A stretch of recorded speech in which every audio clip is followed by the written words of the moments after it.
happening on this computer. Perfect. We're becoming experts at this. It's only taking 12 weeks. So good. All right. Till the last week is going to be fantastic. Well, yes. Well, actually, let's talk about the last week, because we've got Mike and I have our teaching review today. So Kara's going to tell us whether or not we get to do this again next semester. It's right now.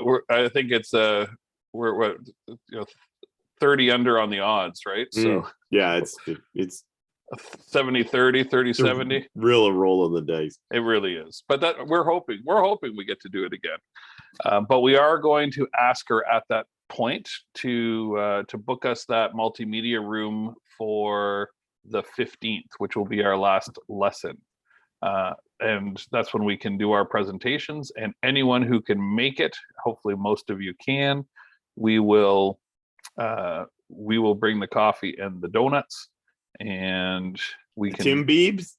Well, yeah, if we unfortunately we're working off of teaching salaries, so we can't afford the good stuff, but we're getting coffee time then. Yeah, exactly. Coffee times and day old minis from the superstore. But it's going to be great. It will be fun. I know the summit. So Lauren, I think you live far away, so don't feel obliged to come in just for the last class. 3 hours. Oof. Yeah, that's Mike just said there's no reason to be up at 4 o'clock in the morning, and that includes driving into class. So unless you have a buddy to stay with and think it's worth doing, you just stay home, and it's one of those rooms that supposedly you will be able to stream you right in, and you'll be able to do it from there. Oh, that's cool. And I think they're talking about everything going back in person next semester. That's what they're thinking, but who knows? Things are just changing so fast. Yeah, it's probably gonna be another variant by then or something. Oh, I know. Well, my guys got to go up against the appeals board for his residence eviction. That'll be fun. He's doing that today. Anyway, we'll see how that goes. All right. We're cut from good cloth here, guys. Mike and I. All right, let me share the screen. Let's get right into it. What am I doing here? Doing that one. And okay. Nice. Well, look at this. It only took 12 weeks. All right, so for today, we're going to go through a quick review of last week, which is all about risk management. We're going to talk about the assignment that's due tomorrow to see if you have any questions and get through all of those. And then we're going to dive into my favorite topic, which is finance. Not finance as in terms of all banking and that kind of stuff, but budgeting and projecting and setting your prices and learning about your per caps and that kind of stuff. It's, to me, that is one of the most fun things to do when you are looking at opening a business, or you're in a business and you're trying to figure out what to do next. And hopefully we'll leave you with some really neat tools that will be yours when you are ready to do your own businesses in the months and years to come. All right, are we good with that? I'm assuming, barring any comments, we can go. All right, Michael, you can take it away because this was all your baby. Yep. All right. So you can all kind of rewind to last week where we looked at risk and risk management, and we had this I stole this definition from Linda Tucci. Thank you. Basically, Stanley's sister. Yeah, I think so. Yeah. And so that kind of gave like I'll say the sort of Oxford dictionary version of what we would call risk, or where risk comes from. So I don't think I need to read it, but there it is. So let's flip on to the next one. And then we started looking at sort of different components of risk and where those sort of those buckets basically where they are, right? So obviously safety was our top one, and that's the one that sort of most commonly comes to mind when you talk about risk. So in that it's an inevitable factor that you need to sort of look at, because it's as soon as you, as I mentioned up there, as soon as you invite people into your business, or into your attraction, then you're automatically opening yourself up to potential risks, and how to mitigate those. We talked about your attention to your maintenance programs and your upkeep, training, auditing and inspections. So that's sort of while you're operating sort of activities. So you're checking yourself against your own policies and procedures, and doing walkthroughs and inspections to make sure that when you designed and built this, it was a brand new thing, and as it gets used, sometimes things wear out or they break down and need to be replaced. And just the compliance with local codes and ordinances and regulations and things like that will help you kind of stay within the lines, so to speak. So all right, so Sorry, and then my that's dog. all right. I can hear through these soundproof speakers or earphones. I can hear my dog whining. Hopefully, you guys can't. So, and then we looked at reputational risks, and those are, they're a product of, they've always been there. I would say they're heightened now because of the sort of accessibility of, the social media and online resources, Yelp and Google reviews and things like that. So, and then we talked about kind of how to look after those things, and obviously you need to take care of safety, first and foremost. And if as the sentence says there, you don't have to answer for things that never happen. So if you avoid those problems in the first place, then you don't have to kind of get out in front of them and talk about what you're doing about them. Looking at your public relations, and we talked about how some organizations that have sort of public relations officers or people that speak for the company, other organizations that that person wears many hats, so it could be the owner or the operator or something like that has to speak for it. But in terms of just controlling the message, and in a lot of our risk management plans, we have sort of pre-canned statements or messages or how we're going to respond to certain things, so that we don't have to think it up when it happens, because there's usually a lot going on. Then there might be a lot of emotion, or just things moving really quickly. And so if you have those things laid out and planned before, then you can at least go back to your playbook and look at that.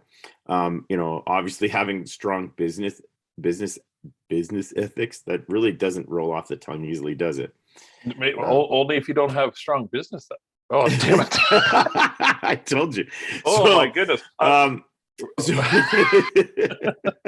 I guess that. Well, class, it's falling apart. So yeah, I mean, operating ethically, and and as an owner, it's certainly a great way to maintain your reputation. So don't do anything underhanded. Oh, don't be right. What does Google say? Don't be evil, right? So, obviously you want to act with with strong sort of moral guidance, and just compliance with codes and regulations, and just do the right thing, as opposed to being so focused on other things that you kind of overlook it. And we looked at some examples, right, in terms of I don't that one in the CNE with the cable snapping, was that a really like egregious breach of business ethics? It could be. It depends on whether they knew or not that they were doing something that was wrong. I mean, it may have been ignorance, or it could have been negligence, and we just don't know, right? Without diving in. Community outreach. So especially as a smaller operator, being well liked and respected in your community is a big bonus. And so be a good partner, and really get involved with the community that you want to serve, and get that out there. And I think Chuck a while back talked about how they sort of had a partnership with Big Brothers at their organization, and that's a good way of one spreading some goodwill, and doing something good for the community, but at the same time, it really looks good on the organization because it, speaks to the values, right, that you have in terms of a business. And some people, a lot of people make decisions based on, those kinds of factors, right? So, okay. Yep. All right. Environmental risks. Those are sort of certainly not controllable items, right? So we're talking about weather, could be, lack of snow, too much rain, too hot, too cold, all of those things, thunderstorms in the summertime, you name it, hurricanes, if you're in the South, who knows, earthquakes, tornadoes, plague of locusts, that kind of stuff. So you just can't control it. And, some of the things that we looked at in terms of, how to, sort of deal with that was, looking at that Disney example about, diversifying the activities in the facility so that there, that you're good, this is going to happen, but you're not going to let it sort of impact things. So you have, other activities or other things people can do that are not contingent on certain conditions.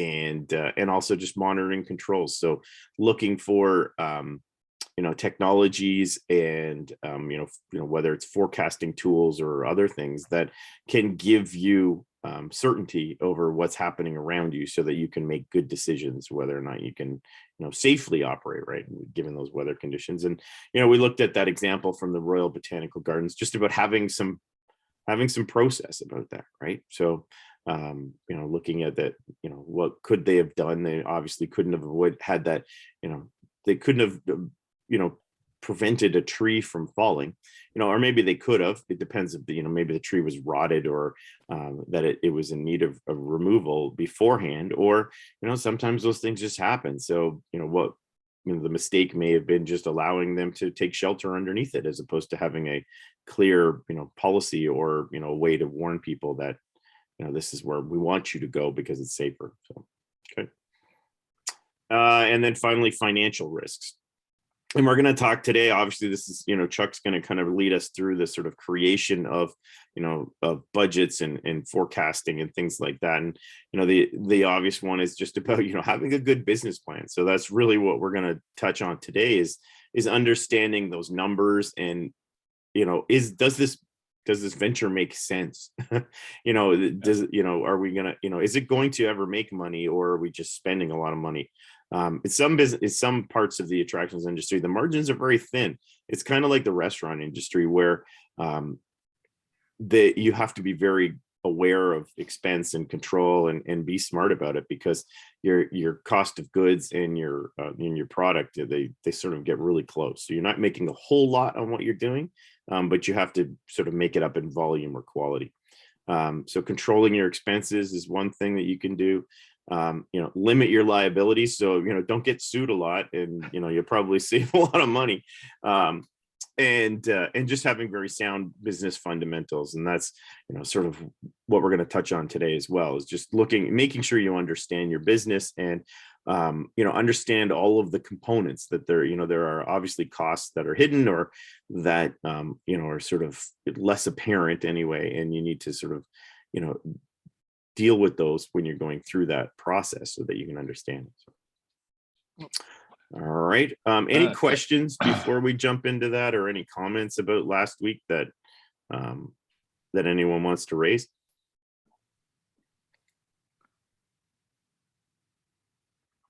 Okay. Everybody looks good, Chuck. Okay.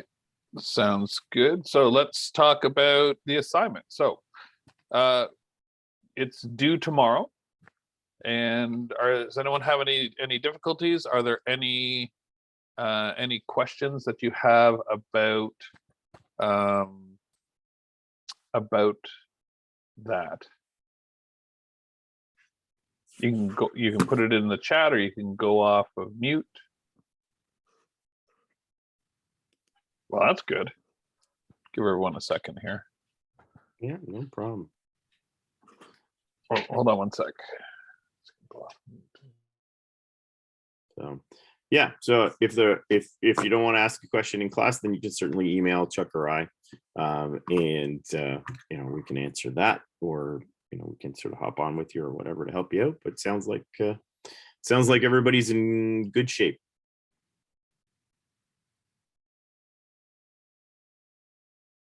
I think, is Chuck still on mute? Chuck, you're on mute. Oh, jeez. Oh, we were doing so Drink. well up till then.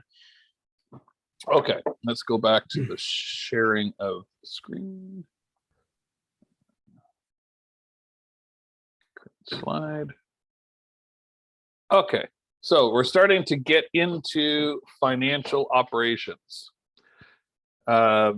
Basically, operations plays one of the most critical roles in sort of the profitability of finance, from understanding what everything costs to build to understanding what everything costs to run.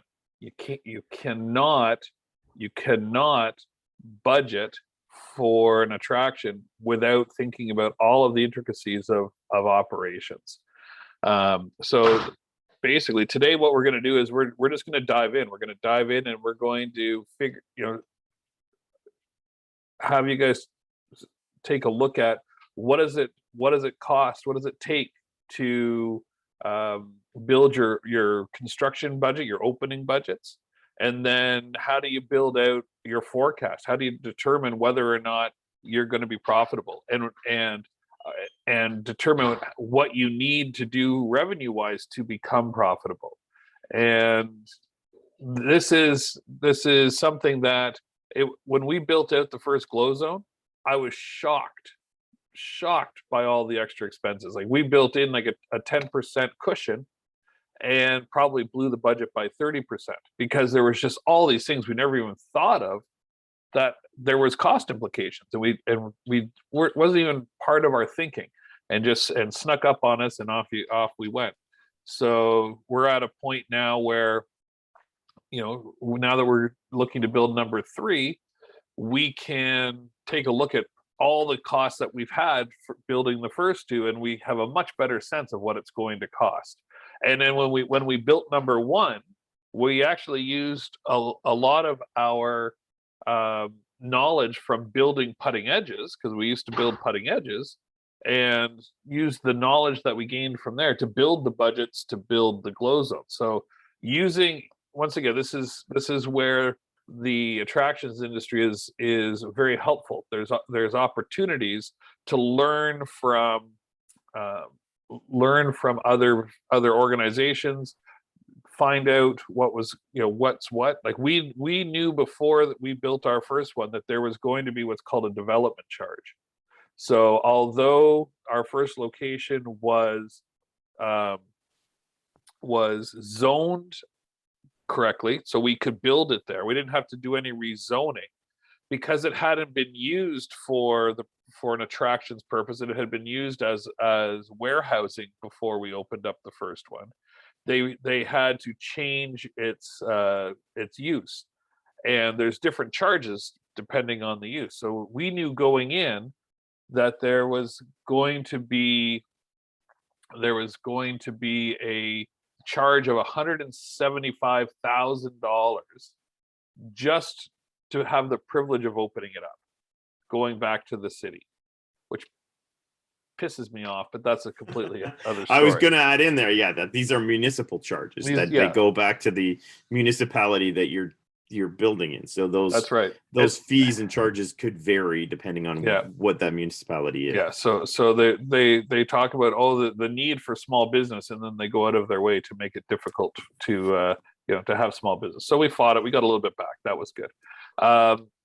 There's always going to be fluctuation off, and the cost of metal and wood between the opening of our first one and the opening of our second one went up about 30%. But we followed those trends and were able to budget for it accordingly. And we actually changed some material costs, stuff that had been metal before, we switched to wood, and vice versa, depending on which was cheaper. So you have to keep up on those sort of things when you're building out the budgets. Yeah, look at right now, right? There's a lot of inflationary pressure, right? So the cost of some goods has gone up, considerably. So before you can't just take something that was made years ago and try to apply it now. You have to go back and research those things and just sort of look at those line bits, right? All right, so here's what we're going to do for the rest of the day. We're going to pretend that we are going to open a 20,000 square foot indoor attraction that's going to feature bouldering walls, 3 ninja courses, 3 party areas, and a redemption arcade. Oh, how much it costs for Glow Zone? The first one, 1.2 million. The second one, 1.3 million to build out. So we're gonna talk about that, because then once you know what it costs, then you got to figure out what your carrying costs are. So we're gonna talk a little bit about that as well. That is a lot. But here and and there's 4 of us, as four partners, we put in 500 grand.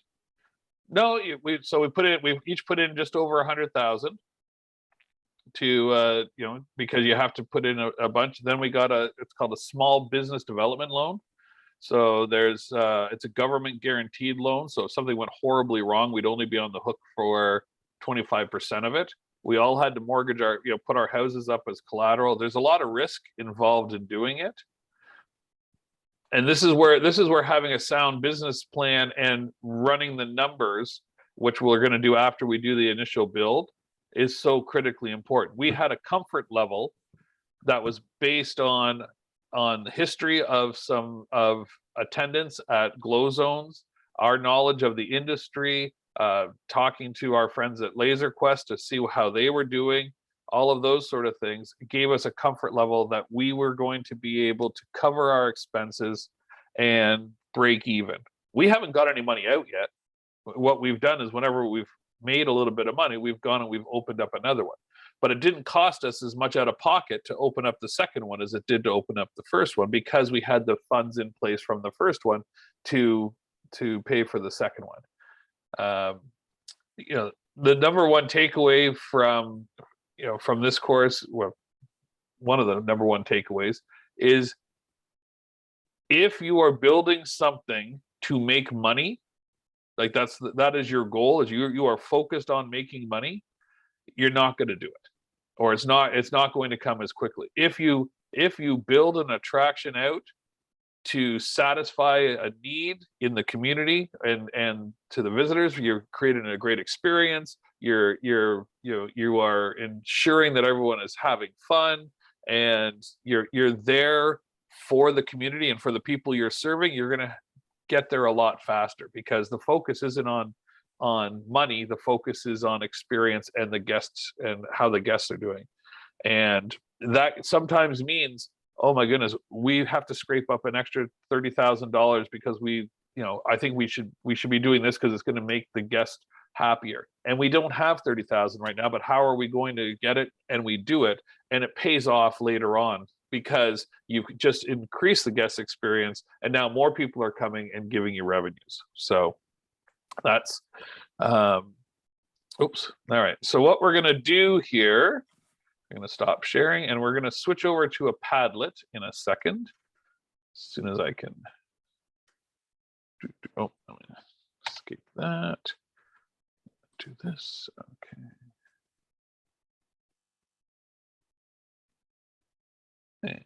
Why is that not working? Oops. Just give me a second here. Let me see if I can find. There we go. Yeah. So we're going to talk about this Padlet, right? Is your opening budget. So yep, the startup, and I've just shared the link in the chat. So what we want to do is we want everyone to just start thinking about what are some of the startup costs that you need to consider. So you want to build, remember, your 20,000 square foot indoor facility with a bouldering wall. And basically bouldering means that it is free climbing. So you don't have to worry about harnessing, and you don't have to worry about belay lines and all of those things. And you don't have to worry about having staff that are monitoring all of those things. So this is an attraction that is based on really good throughput, meaning we can get more people in because they're free climbing. So there's that. Ninja courses are, I'm not sure if you've ever seen what show American Ninja. It's basically it's a grown-up soft play area is the easiest way to describe it, where you've got to do hand over hands, and you got to jump side to side, and there's all sorts of different routes that you can take, and basically it's a very physically demanding exercise game, and there's opportunities in that, and they're opening up all over the place. It is quite a trend right now, so that's why I thought we'd use it as a trend. Who doesn't want to be a ninja, right? Yeah. Are people putting stuff in here and it's just not well, here, I just dropped one in here. Yeah, I see Britt just put one in. Yep. Okay. I put one. I think I did. Where did it go? I don't know. That's what I'm wondering. Let me refresh here. There we go. Is it just a bit of a lag?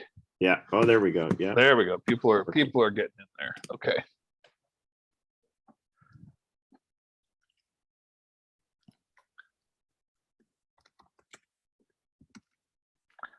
Okay.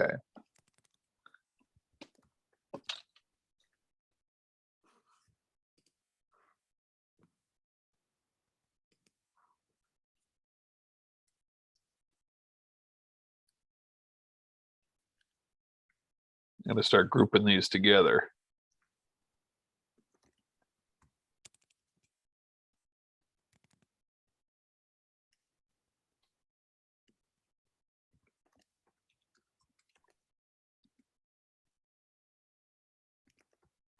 So let me tell you, there's about a bajillion pages worth of costs when you start to break it all down. So yeah, architectural design.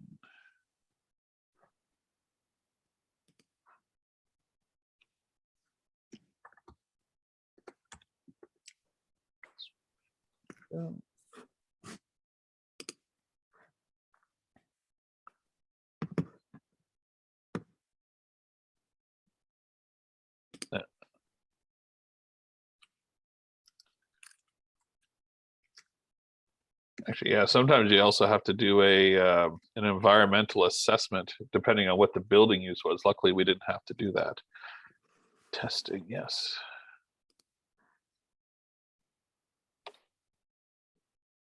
So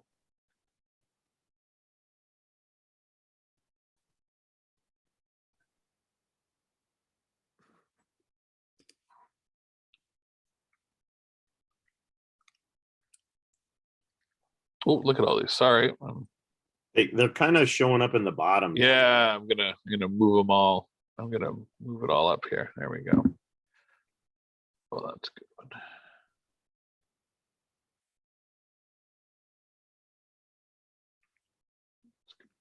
Up here.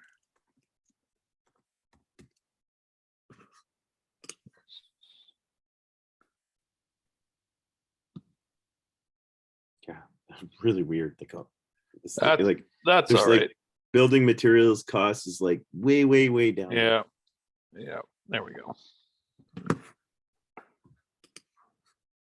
Okay, so now what I like about what you guys have been doing here is you're staying up at that 10,000 foot level, and that's exactly where you need to start. Is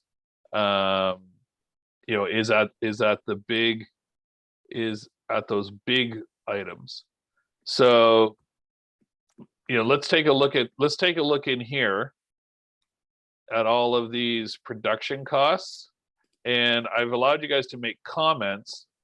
So let's get into specifics. So cost of materials and resources. What are you buying? What do you need to buy to make this thing open? That's you, right, Mike? FF&E. No one else knows FF&E. Jeez. Okay.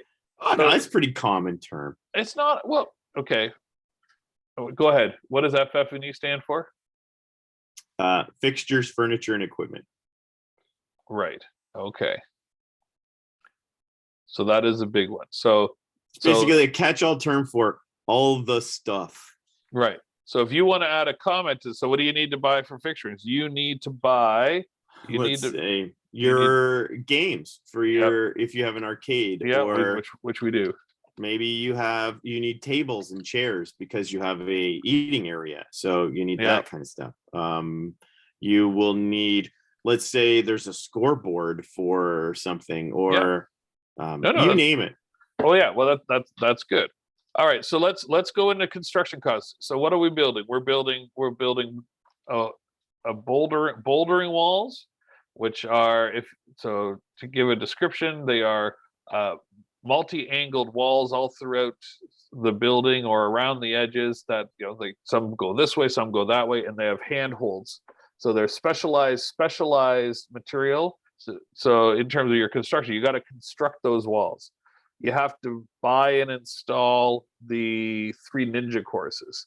You have to do all your interior walls and your bathrooms and your kitchen and all of that sort of stuff. Those are all in there. Yeah, all kinds of silly things, right? Like if you're building a bathroom, those are expensive. You got like just the fixtures itself, so like toilets, sinks, all that hardware, partition walls, for your bathrooms. Even down to the like simple things like waste receptacles and toilet paper roll holders. And it adds up. Right. They're all small, but the more you buy, the more they cost. It does add up. All right. Oh, this is good. All right, so I think we've got the gist. We'll keep this open, not open, but we'll keep it active in case we need to come back to it. We saw some comments in here. So Brittany was saying wood, steel, plumbing, scaffolding, tools, equipment. Yep, it's all in there. So let's stop sharing that for now. It could be a short class, Mike. Oh, we got FF&E. What's the comment there? Oh, I put that in arcade games. Never mind. Could be all kinds of stuff. FF&E is usually just like a blanket term. I think I might still have the FF&E list for Wet and Wild when we were building it out, and it was like an Excel document, and it was huge. I think the FF&E like budget in the end was like close to $1 million just for the park, and that really got you like the lounge chairs and the cafe tables and it's railings, and it was all kinds of weird stuff, right? You need a fridge for the first aid office, and that goes in there. And it just went, every time I woke up I put about 80 new items in the list and found a cost for them and put it in. So well, and that's the thing is okay. So here we go. So how do we do? So we're going to, these are the roll up line items, and so roll up means that underneath each of these headings would be the actual pieces of equipment or individual costs that would be associated with this. So let's see. I think we saw quite a few of these. So we saw the professional fees were in there. You guys all talked about, and someone even mentioned like the zoning and all that kind of stuff. That's pretty cool. The indoor fixturing. So that is, that's a lot of the interior walls and your HVAC system and your sprinklers and all those sort of stuff. You need to have your bouldering wall construction, your Ninja course construction, exterior construction. So you need to make sure you've got your outdoor signage, make sure that you've got the right doors and windows in place. Pylon signs are part of it too. Usually if you're negotiating a lease, you want to make sure that your logo and your sign is on the big thing by the road. Your lobby, your facade, your office construction, your POS, which is your point of sale, and your arcade, the software and the hardware associated with all of that. Of course, you want to have music inside your building, so you've got your music and audio and equipment, your phone system and equipment. I know that in the world there's no such thing as a landline, but at a physical location, you still need to have a landline with multiple lines, typically, so you can have rollovers, and you've got to set up a voice tree and all that good stuff. Oh yeah, people still call places all the time. That's true. We get called every day. Yeah, it's in this day and age, you would think that it would get like almost to nothing because you could put all that information on a web page or whatever, but there's a very large segment of the population that just wants to hear it from a live voice. Yeah, see, there we go. Brittany always calls. You know, but then you type in this class. Wait a second. Hey now. So much fun. Okay, so your security equipment, right? You're gonna need, you want to have cameras. The cameras are for physical security in case someone breaks in. Like I think I told you about the break-in at Glow Zone where they caught the guys because our cleaning procedures were so good that they actually, the only set of fingerprints were theirs and they caught them. But we between the cameras we knew exactly what happened. But it's also for when people say that your staff has acted inappropriately and someone stole something and you can go back and take a look at the let's see the replay on that and show what exactly happened, and it protects you, and litigation too. Yeah, exactly. Then you need your office equipment, your networking equipment, your food service equipment, because if you're doing the party rooms, which we said we'll have 3 party rooms in this, you're going to want to make pizzas and do that sort of stuff.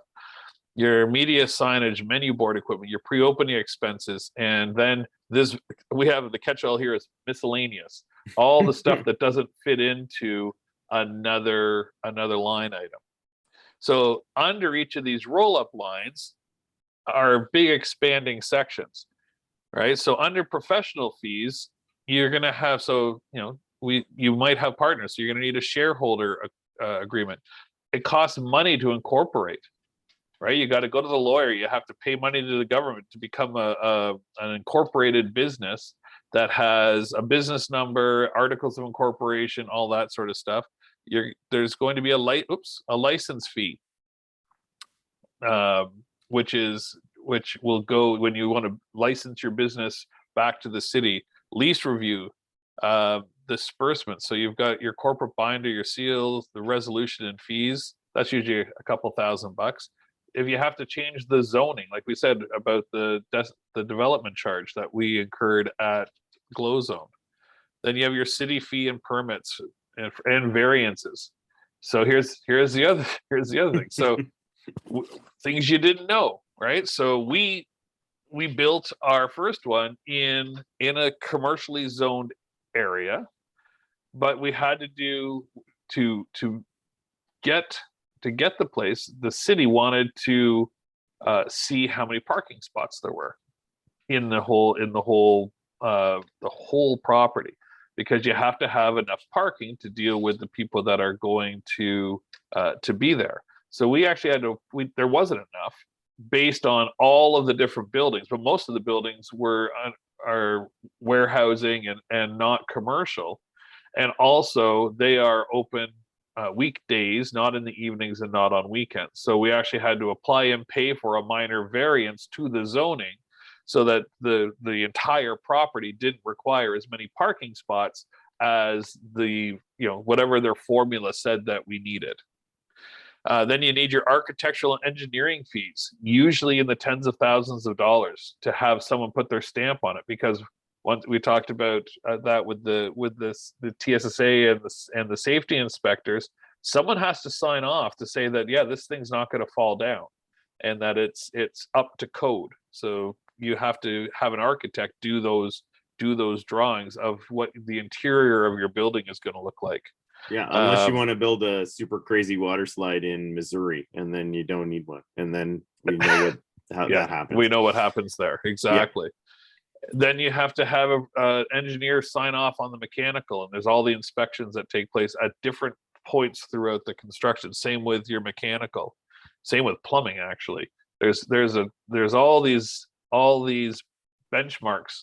So you get to a certain point, so you run your cable, it's not connected, all your electrical, and an inspector has to come in and say, yep, that's okay. Then you close in all your walls and connect it all, and then they have to come back and give you the green light. And then you've got your permit drawings. And then so that's all that's just one example. We're not going to go through them all. We're going to actually but we're going to do it together in a bit. But then when you're actually buying an attraction, so when you're buying something that someone else can supply for you, so there's in this case, we're going to pretend that there's a company that, and I'm sure there are, that build bouldering walls. So you're going to pay them for the attraction design, the wall construction, the installation. You're going to have the padded floor, so they're going to have to build it or purchase it and install it. The handhold hardware, so all the different holds, shipping, brokerage, and duties. So most likely some things will be coming from the States or overseas, so you have to factor in how much it's going to cost to get to you. It's shockingly high, the brokerage fees, actually. Yeah, I don't know why I've hit it twice. Oh well. Well, you should, because you're going to get hit with it so hard that you're going to wonder if you just paid twice for something. Because anything operating in Canada is a little bit of a disadvantage because we don't have a lot of, obviously, domestic production of anything. Right. And so yeah, I've always run into this where you're buying from overseas, usually shipping up through the States, and you will have to factor that number in. I've worked for companies that have been US based and come up to do work in Canada and are shocked by that because they didn't see it coming, or they didn't believe that it would be quite as high. Right. Yeah. Well, yeah, like we do for our redemption. All of our redemption comes out of Rhode Island, which is one of the biggest redemption companies, well, at least in the US, Rhode Island Novelties. And a $5,000 order, the fee, like the fees on that are typically $3,000. Right? It's insane. It's almost doubles your price. It's crazy. Mm-hmm. Then we have area theming, and this is something a lot of people forget. You got, this goes back to thinking about money and thinking about the experience. Yeah, you can put up a bouldering wall, great, and have it just a brown wall with a bunch of handholds. But if you want to make it an experience, what is your theme going to be? Is it going to be like a jungle? Are you going to do all these cool things? Are you doing murals on the walls? How are you going to differentiate yourself from all the other climbing gyms that are out there? What's your catch? What's going to make it better? So you need to invest in theming.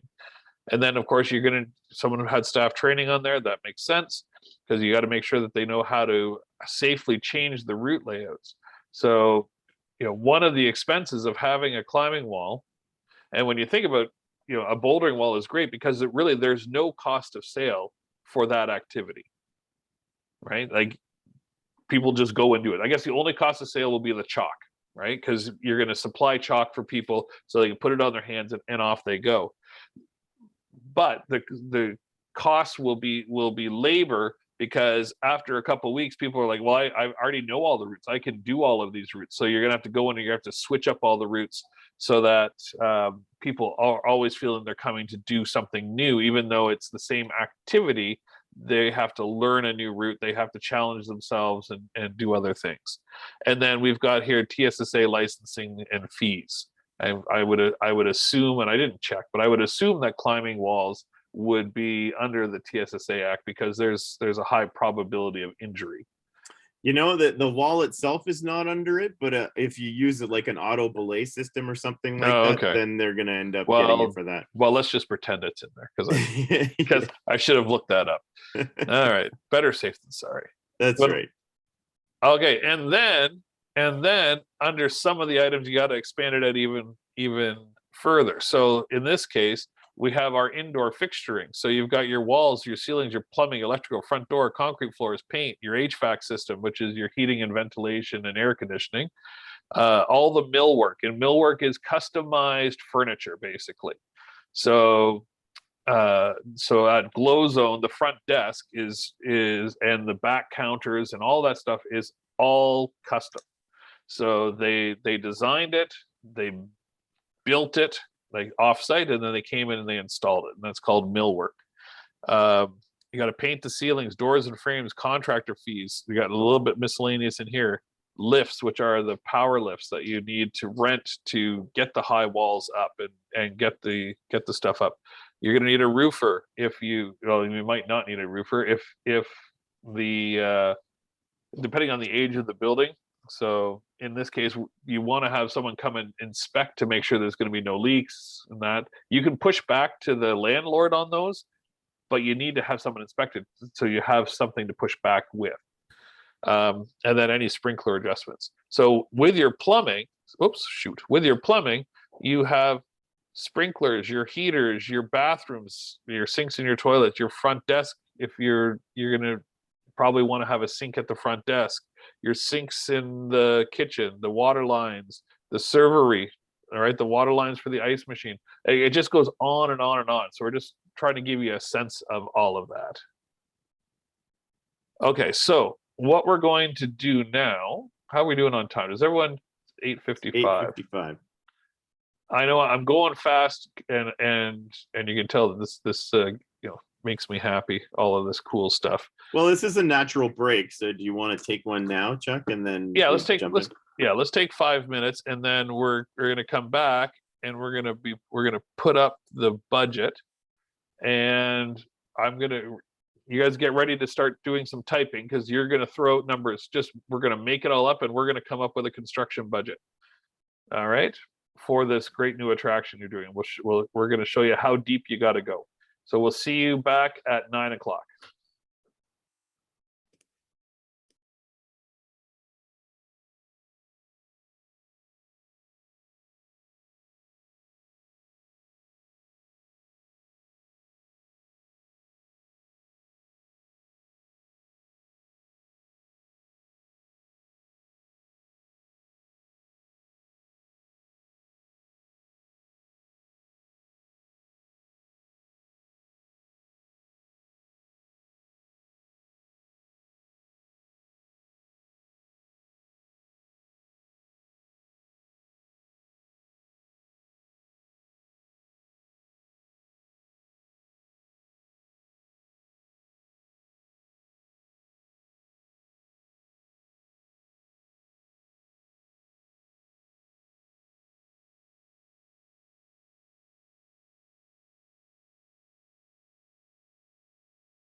Earphones. You can hear me okay? Yep, all good. Excellent. Give it another minute. Let's share the right thing here.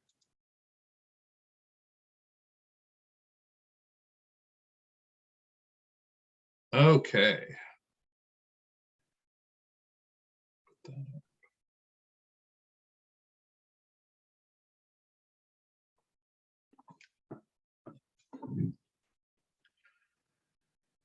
All right. If you're back, you can give a thumbs up or just let us know. Let's put that like that. Thank you, Michael. You're welcome. I'll give it another minute. Thank you, Lauren.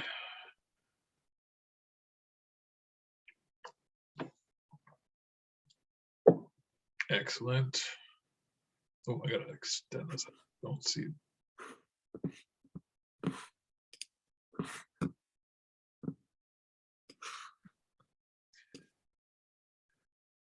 Perfect. Okay. All right. So up on the screen here, this is where we're going to. I'm just going to put the chat right where I can see it right over here. Let's start building.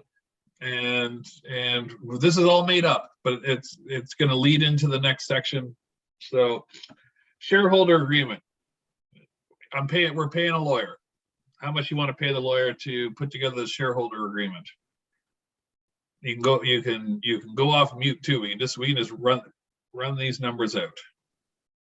Somebody make a wild guess. A wild guess. There's no wrong answers. This is your budget. Oh no. Come on. No one? All right, I'll make your wild guess. It's $5,000, Chuck. It's $5,000. That's what I'm. This is like the price is right for attraction. That's right. So all right, incorporating is about $1,200. Master license fee is about $1,000. Lease review is usually about $2,500. Oops, that's $25,000.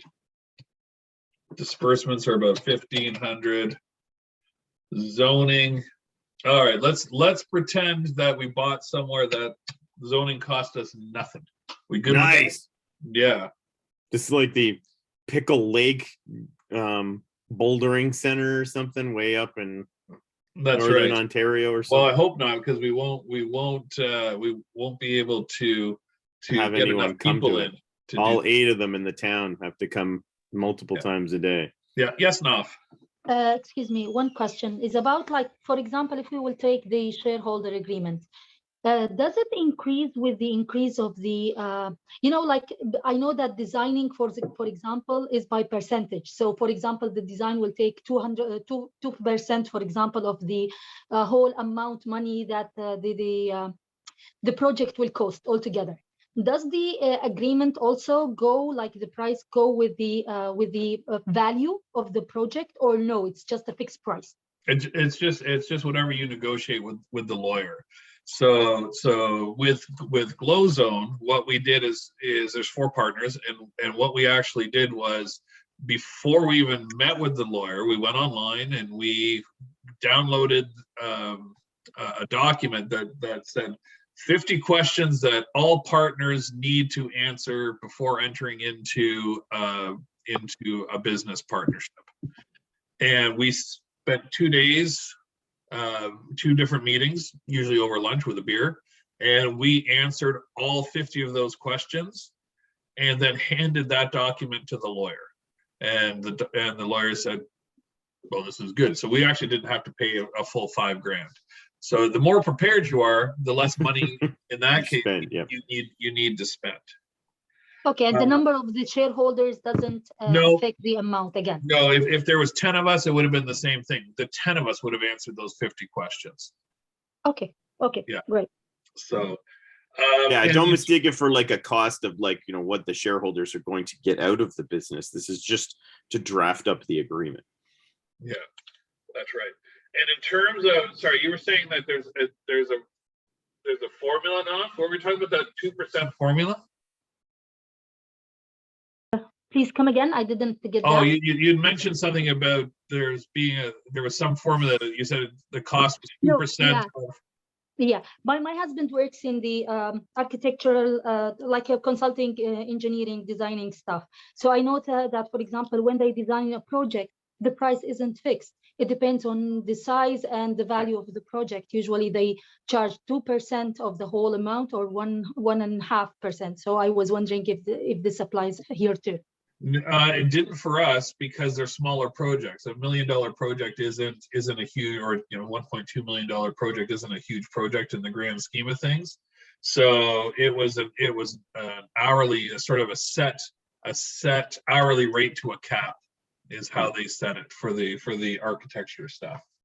Yeah. When you do look at like construction costs on larger builds or things like that, it is common to have, when you're making your estimates, to use metrics like that to help you kind of do it, because it just gets so big, right? Like if you were talking about building a hospital, let's say, then their initial projection of like when the government says it's going to cost X to build a hospital, it's based on this cost per square foot type of thing, right? So if you said, well, we think the hospital is going to be 1 million square feet, then they'll say, well, okay, well, maybe it costs $3 a square foot to build this, and that's like your very first like highest level costing of this, and then you have to get into this exercise of breaking these bits out.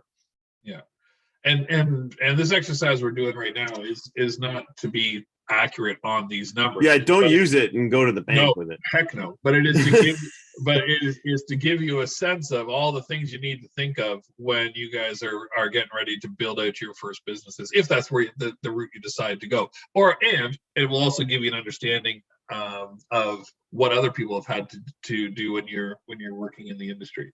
I don't know, city fees, they're not usually very much, they're like $250. The architectural engineering fees, they usually run around 20 grand, so it's about 10,000 for the architect, and then 5 grand each for those, and then the drawing permits, right? They usually cost, let's say 2,500. So even before you have going, like, this is just to get the background work done. Yeah, you don't even have anything right now. You don't have anything yet, and you're right here. We're running, $34,000. That can easily be, 50,000, 100,000, depending on how big the build is. So you need to be prepared to eat that. So this is why it's important to have a really good sense of what it is you're building and what the potential is for it. Okay, now we're getting into big ticket items. To do the walls and ceilings of an interior building, especially, this isn't the bouldering walls. This is just your separation walls. Because within this big warehouse, the 20,000 square foot warehouse, you need to section it off. You need to create your office, your kitchen, your bathrooms, all those sort of things. You're probably looking at about $150,000. Your plumbing. I want to take a guess. I'm just doing all the work for you. This is supposed to be fun. Am I the only one having fun with this? Are the rest of you bored? Are we okay? Their heads are just spinning. They're like sitting there going, "Well, no. It's Starbucks cost me $5 today." So yeah, plumbing. So make a wild guess on plumbing, huh? Like, what do you think, Chuck? 50 grand? Lauren, you're right. Okay. But these aren't numbers you really need. These are pretend numbers. This is like Monopoly money. Best numbers ever. Plumbing is easily going to cost you 50 grand. Just a question: why plumbing is so expensive in this country? It's unbelievably expensive. Plumbers they demand their cut. They. Yeah, I have no idea. Brittany, I saw you go off mute there for a sec. Was that intentional? No, I was just going to give a price, but it's already there. No, you can pick the electrical one, Brittany. Give me one for electrical. Like over 100,000. Yeah, you're probably pretty close. Let's do 100. Yeah. The cost of trades is really high. Some of it is because the material cost is really high. And some of it's just about demand in the marketplace, right? So if you have basically what it is we need more plumbers and electricians, so that they bring the rates down. But then the plumbers and electricians probably won't like it because they'll have to charge less. But and there is a high cost in getting into those trades, and insurance for them is fairly high as well. So that all sort of bleeds into it. So if you're doing something that has the ability to cause harm or a lot of property damage, then you end up having high insurance costs, because we're not quite like the Americans in terms of our level of litigiousness, but it does get up there. So if Chuck paid a plumber $50,000 to plumb his facility, and 6 months later the pipe split and flooded it and cost him a lot in damages, then his insurance is going to deal with some stuff, but he's definitely going to be going after the guy that installed that if it's found that it was faulty or was poor workmanship. Yeah. And often, go ahead, Naf. Yeah, thank you for clarifying that. Now it makes sense. If Well, the yeah, insurance thing is into the subject, then yeah, that makes a lot of sense. Yep. Well, and the other thing is that when you are plumbing out a warehouse space to convert it into an attraction, a lot of the plumbing involves tearing up the floor and piping to wherever the main drains and the main water lines are in the building. So on the drainage sides, they can be ripping up hundreds and hundreds of linear feet of floor, laying the pipe, which then has to be at the correct angle, right? So that everything flows into the drain. So there's a lot that goes into plumbing when it comes to that. You might think, why do we have the front door there? And the reason is because it's freaking expensive, and so a lot of just so you know, we're building it with our attraction in mind that we just talked about. But this whole thing, it wasn't like I just created it. I took this from GlowZone.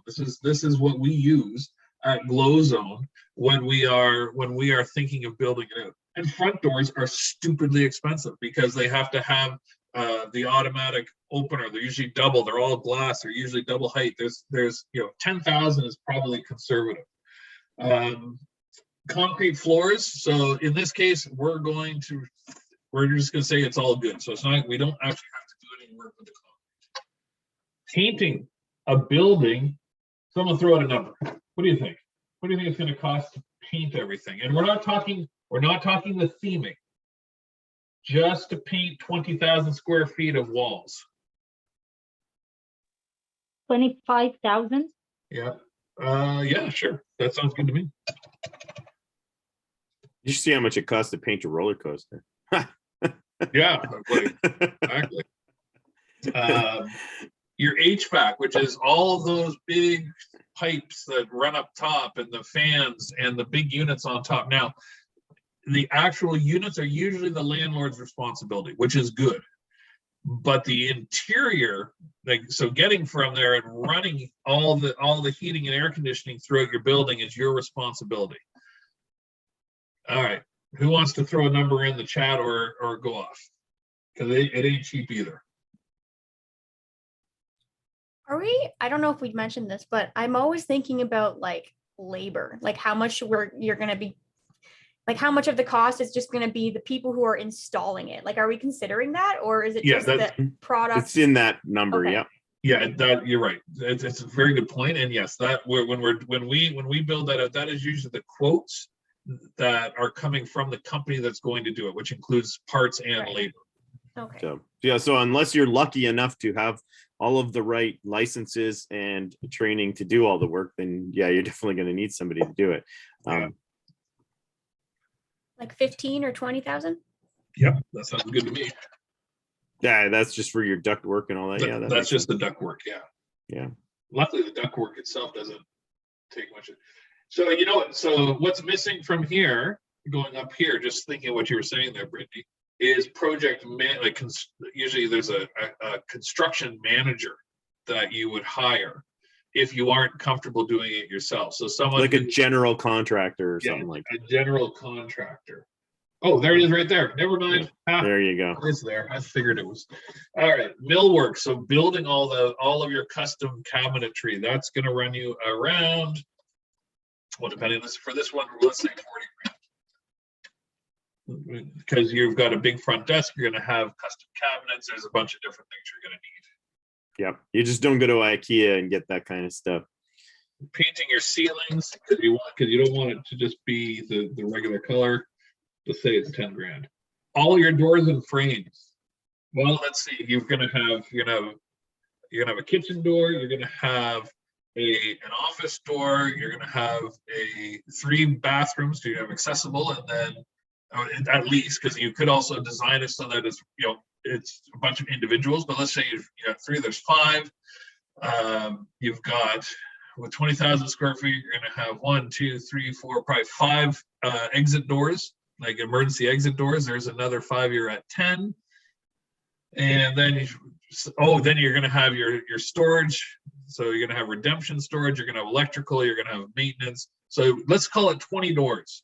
20 doors at $2,000 a door minimum. That's 40 grand indoors. That's why we have it there, because we didn't budget for $40,000. Well, yeah, you have to have doors that have the right rating type. So, for fire separation and things like that. So you can't use residential doors in a commercial application. Yeah, so it gets fairly expensive real quick. Yeah. All right, and then you've got your contracts. So this is about your contracts. You're going to hire a general contractor who's going to find the plumber, who's going to find the electrician, who's going to find the painter, who's going to find the HVAC person, and make it all happen. And now going back to what you're talking about as a percentage, sometimes they will take it as a percentage of the overall cost. If you can get away from that and get them to do it on an hourly, or not an hourly, but a fixed rate, you get the best of everything. And the reason is, if you're doing it as a percentage of the overall cost, what is their incentive to keep the cost low? Right? Because they're going to get it, if it's $20,000 more, they're going to get an extra, just say they're working 5%, they're going to get an extra $1,000. If they are working hourly, what is their incentive to get it done quickly? Because they're just going to keep making the money. The longer the delays, the more money they're going to make. If you can nail them down to a fixed cost, it's going to cost X amount for them to get it keys ready, which is when they basically hand you the keys and they're gone. And that's the best of both worlds, because they're going to look for the best prices at the fastest amount of time. Well, they might not look for the best prices. They might just look at the fastest amount of time so they get to their next job. Maybe. So there's always, even if you have a contractor, there's a lot of oversight you have to do as an owner. So we have a guy that we've used twice, but we also are on top of him to make sure that he's, getting things done at a good price, because it's our money, it's not his money. But I think that usually runs us about $60,000 for a 4-month period for their time. That should be a general contractor. Miscellaneous is like a slush fund. It's like, what have we forgotten? And in some budgets we've called it contingency, which is basically the same idea, right? That we don't know, it could be stuff. Yeah. So you always put in a large project, contingency is always a percentage based. I can't remember the number we were using on those like multi-million-dollar projects, but there was a percentage that just right at the top always said, okay, like, yeah, 1% or something contingency is just going to sit there because we know that we're going to go over. Yeah. And then you've got your flooring. So with the exception of where your attractions are, right? So you're going to have your bouldering area that'll come with the floor. You'll have the ninja area that'll come with the floor. Everywhere else, you need to either put tile down or you need to put carpet down, all those sort of things. And at $3 or $4 a square foot, let's say that the attractions take up 10,000 square feet. You're at 10,000 square feet of flooring that you need to put in. It's probably going to cost you $40,000, $50,000 just to put in the carpets and stuff. The roofer, you know what? You got great roofs. And then your sprinkler adjustments that's when that's after the fire department comes in and says your sprinklers are okay, because now there's another whole area, right? So on top of so you have to have them by code, but to pass, you have to have the fire marshal come in and tell you that, yep, you've got enough room to get from, to get to your emergency exits, and all your emergency exit lights are working correctly, and their sprinklers are good. Usually they don't leave without making you do something, so it might cost you about $2,500. So here we go. Let's, where's my auto sum thing here? Here it is. Excuse me. Yeah. Mm-hmm. Yeah, I do have a question about, I remember that you mentioned in Glow Zone, you picked a specific material.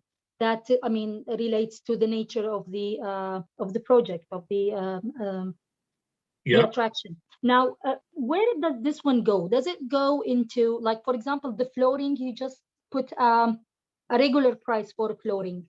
If the flooring was made of a like specific material, will it be added to flooring or to Yeah. extra kind of um, Yeah. extra Yeah, funds if or you know something? you need a specific type of flooring, then Yeah. you may break that out and say, okay, well, these are common area flooring. So Right. in your common areas like lobbies or just hallways and stuff, you're going to use that tile or rubber flooring or whatever. But maybe there's a specific area that needs something very particular. Maybe it's a bamboo floor, or it's some sort of special rubberized floor that goes around there. Then you could put that as a separate item, right? And say this is your whatever flooring, and during your research that talking to vendors that it's going to run you an average of $6 a square foot as opposed to 4, so you're going to put that in there. And maybe there's a higher installation cost because it needs a specific person to do it. Example would be like those like rubberized epoxy floors where they sprinkle on they put like an epoxy down, and then they sprinkle on this sort of ground up rubber bits, and Yeah, they're old, usually old tires. yeah, and they're used for like play floors and things like that because they're soft and grippy and all that kind of stuff. But you need a specific person to come and do that. It's not, maybe your general flooring contractor can't do it because it's very, it's a product that's, very niche. Thank you for clarifying that, which brings me to the second question. Usually when you do a budgeting, do you do like some smaller, budgets on the side? For example, if there is like a lot of things that relate to flooring, for example, would I have something? Because now you mentioned the square foot and, when all of these details, like multiply by Yep. how many foot I have and stuff. Would I have something separate? You could, sorry, Chuck. Well, I was going to say there's a couple of ways to go about doing that. One is we're making these numbers up on the fly, but when we build it, when we build out a glow zone, or if you were to actually build this out, you can go online and you can actually get some good estimates, or you can reach out to people to find out what a really good estimate is for all of this stuff. And you can find the prices by square foot, and then there's the installation cost and that sort of thing. At the end of this process, what we've done at our glow zones, we've layered in a 10% contingency fee, meaning so it's sort of a blanket 10% overage cost of things that we just didn't foresee. Mm-hmm.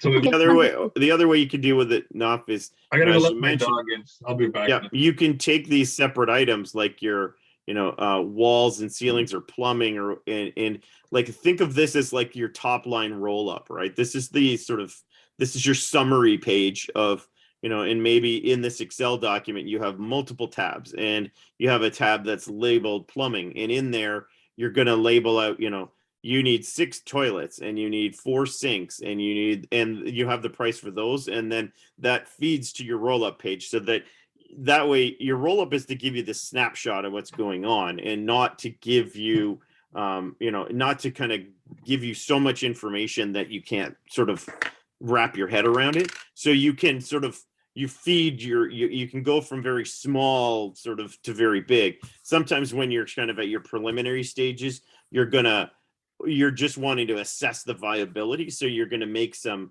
estimates because you don't know exactly yet what you're doing. But you can, once you get enough handle on these things, you can get a sense of this is kind of where it costs. This is kind of my average cost for doing these kinds of things or whatever. Like, example, in Chuck's glow zone case, each facility may be slightly different, but they have the knowledge of the first one that informs the second one.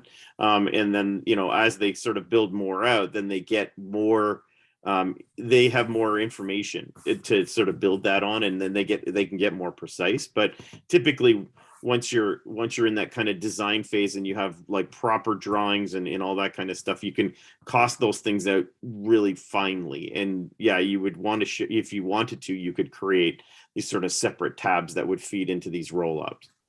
Yeah. Yeah. Thank you. Perfect. Okay, so then you're into your attraction construction. Now, if you're doing it yourself, these are all the line items that you would need to think about, right? We went through those. The good thing about when you're purchasing an attraction from a company is they will just give you a price to do all of these things. That you tell them the space that you're working in, so you would provide them a drawing of your facility with sort of a mock-up of where you want to put your walls and your separations. So, you've got 20,000 square feet, you're going to do bouldering. You can do really cool things with bouldering. You can actually, weave all around the building, and you can have it go up and over your bathrooms. Like, there's a ton of different stuff you can do. They will design that for you. They'll construct it for you. They're going to come and they're going to install it for you, and do all of those things. And it'd just be a one set price. So let's say for the bouldering wall construction, you're looking at probably $250,000. Once again, completely made up. Bargain at twice the price. That's right. Same thing with your Ninja course stuff. So they will take a look at your footprint, and you say you want to do 3 of them, and because you're buying 3 different courses, that can somehow intertwine and interlay. And the reason we're doing 3 courses would be for throughput. The amount of people that can be in the building at any one time doing stuff is very important. So let's just say that they're normally $75,000 each, but because you're buying 3, they're going to give you a discount. They're going to be $60,000 each. So now you're looking at $180,000 for that.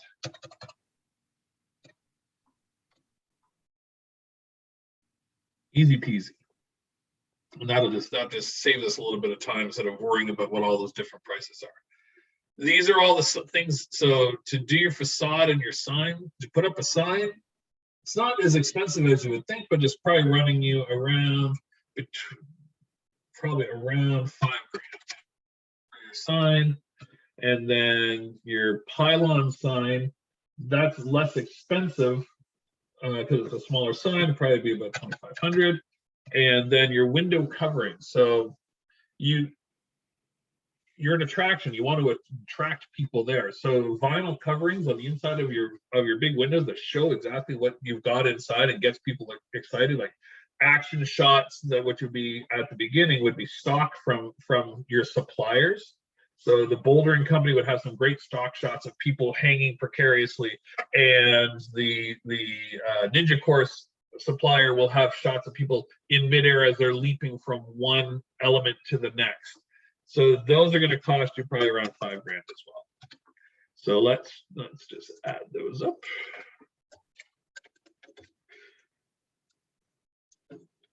I'm an Excel geek. I love Excel. Okay, so now we've got all of this stuff you got to put into, to actually get ready to open. So now you're looking at, you need to buy tables. So if you have 3 party rooms, that each party room you want to have probably about 4 tables, right? You want to be, if it's 5, 6 people a table, you gotta have it set up. So what do you think? $250 a table, so $1,000 a room. So you're looking at $3,000 there, $2,000 for benches.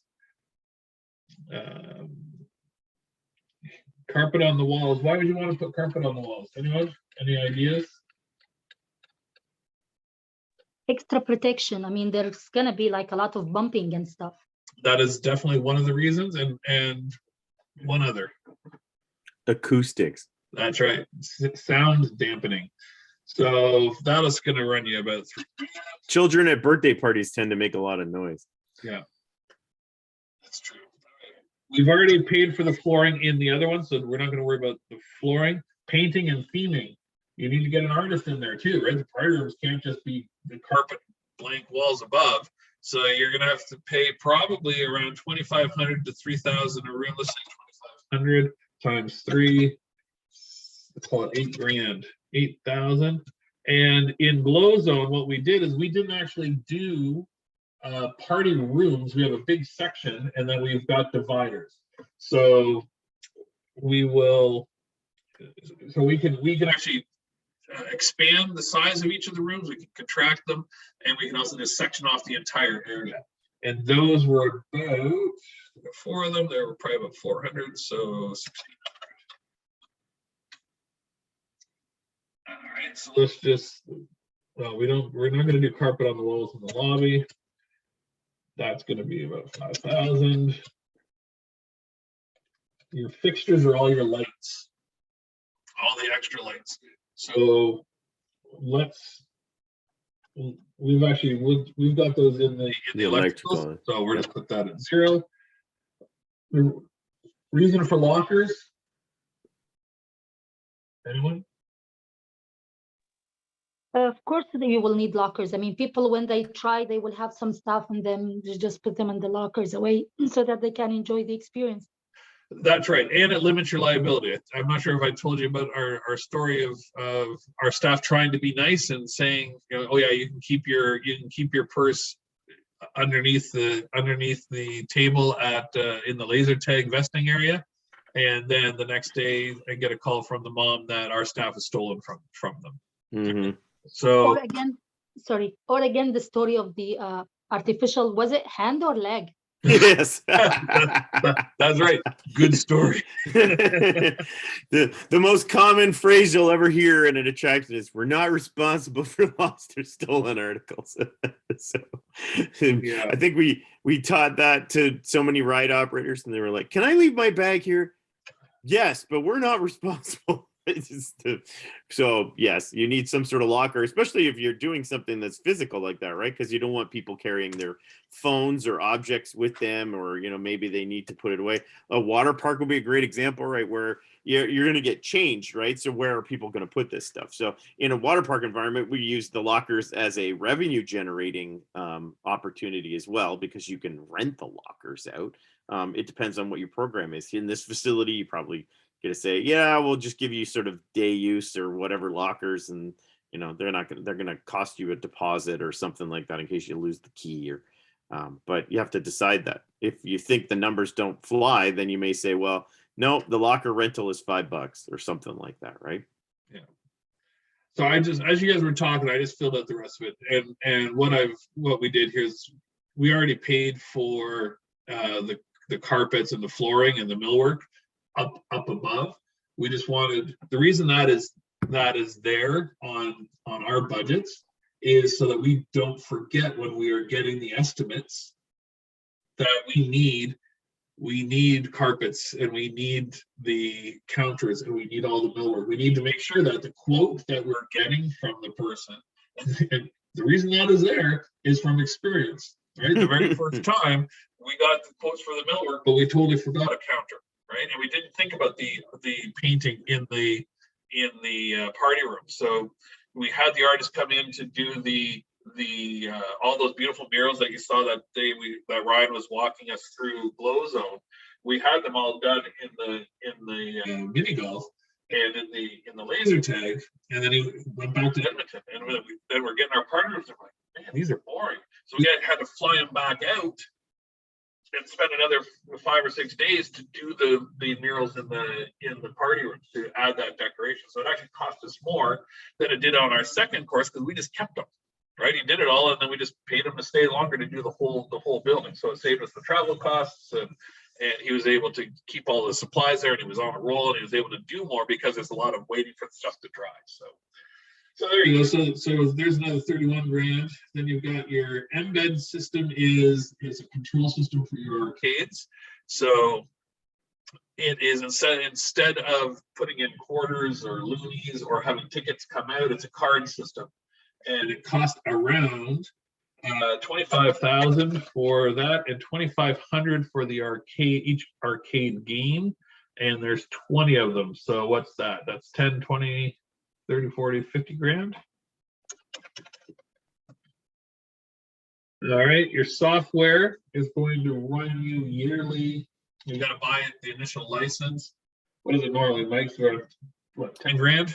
Oh, 10 grand. It depends on the system. I'll say, for an example, at something like a water park like Wet and Wild, I think our point of sale system we had like an annual fee that we had to pay Yeah. because they would provide the software and they would do updates and they would make modifications and stuff like that. I think I was sending back about $100,000 a year to them to maintain it, because they would do all your online ticketing and your licensing and system builds for, and you had point of sale for everything, right? Food and beverage, and you had Yeah. ticketing and retail, and all the systems that you wanted. So yeah, it got quite expensive. I don't think ours is that expensive, but it does everything Mike's talking about, but it just puts it all into one. Yeah, it depends on your application. You can't, in point of sales, you wouldn't want to take a point of sale. Like when you go to a place like IAPA that we talked about, and there's gonna be an area with about 17 different vendors for point of sale systems, and you want to talk to them and see whether they cater to the sort of niche of the attractions industry that you're going to be occupying, because not all of them are the same. So a large park like Disney or Canada's Wonderland or Six Flags or whatever is going to use a far different point of sale system than GlowZone. Yeah. And so when you look at those things, they'll ask you, what is your business? Are you an FEC? Are you are you a ski resort? What are you? And they will say, well, our specialty is this, and that's all scalable. But yeah, the big players will tackle the really sort of huge kind of stuff, and then you have all these other guys that you want to. And the benefit is that if you find a vendor who specializes in what you're doing, then the product is already mostly customized, or it's sort of set up in a way that makes sense for your workflow, as opposed to having somebody have to do a whole bunch of software modifications because you want to sort of tailored around what you're doing. Yeah, perfect. So then the hardware is the computer system, the touch screens that you need in the building, and this is here separate as a separate line item on ours, because once again, the first time we didn't think about all the computers that we needed, right? And the cost of them, because you're not getting just your regular PC or your laptop. Like, you're using the ones that have the touch screen and print off receipts, and that's you're going to want. We now have 3 at each of our front desks. We started with 2, but we've had to add in an extra one. And then we've got a computer at the redemption counter. So now we're at 4. We have a office computer, so we're at 5. There's a computer that runs the laser. In this one, ours is the laser tag. There isn't one here that you have to worry about. So we're still at 5. And we also have one in the lobby where people can go and book online or do some other stuff. So you're at 6. And with the exception of the office computer and maybe the redemption computer, they need to be touchscreen. They need to be the high-end machines. So 4 of them are going to cost you $5,000 each, and 2 of them are going to cost you $2,500 each. So you're looking at $15,000 just in computer equipment, if you're lucky. Your credit card equipment, depending on who you go with, and this is another place where you can pick and choose. You go with Moneris or Chase Capital. There's a bunch of different ones you can go for. But that's going to cost you about $2,500. And Nishad, when we were talking about what it costs to build out GlowZone, at the 1.2, 1.3 million, that did not include the cost of the arcade games, because we bought those later. So arcade games are expensive. So we have about 22 games in each location, and if to get those 22 games, which is a small arcade, like it's not. Well, I guess it's bigger than the movie theaters, but much smaller than a Dave and Buster's or a Palladium, and that cost us about $250,000 each location. You gave up. No. Seriously, wait till we forget. Once we're done this, then you're going to see how much money you can make or lose. But let's talk about making it. It's pure profit. Well, I mean, you want to know? Let me tell you, the reason why attractions are so awesome is the potential for revenue versus expenses. Because once it's built, there's very, very little in terms of your expenses. There's not a lot of cost of sale. which is usually in a lot of businesses a huge portion of that. Okay, so your music and audio equipment, once again, we're going to hire a company who's going to put in the speakers and it's going to put in the amp and all of those things that you need. And there's a subscription service for a lot of places. There's more than one. We use one that we found down on an app and we love them. And it plays the videos up on TVs of the songs that are being played. And you can play basically whatever you want. Is that Pladio? Is that what you use? Yeah, it could be. Yeah. I can't. They're out of the southern U.S. somewhere. Yeah. Or there's a whole bunch of different ones. I think the water park we used one called Wave Radio or something like that. Yeah. And even those they make the little commercials for you during the middle of the day. Oh, like, that'd be cool. Delicious funnel cake. Why don't you go down? It sounds like a radio station playing. It's basically what they did. Yeah. So once again, that's amped up versus what your 20,000 square foot attraction would be. So, but to put all that stuff in is about $50,000. Let's call it 30,000. It's not. It's crazy expensive. Your phone systems and equipment, probably about $5,000. Your security equipment, about $5,000 for 20,000 square feet. Your office equipment, we've already paid for the computer. Yeah, your printer, your fax, all that kind of stuff. You're probably looking, what's missing from here, unless it's somewhere else. No, you need safes set in here. Right? You need somewhere to put your float and your money. But let's call that. Let's say that's 20. Yeah, you're right. Probably closer to 20. By the time we're all said and done. All right, your networking equipment.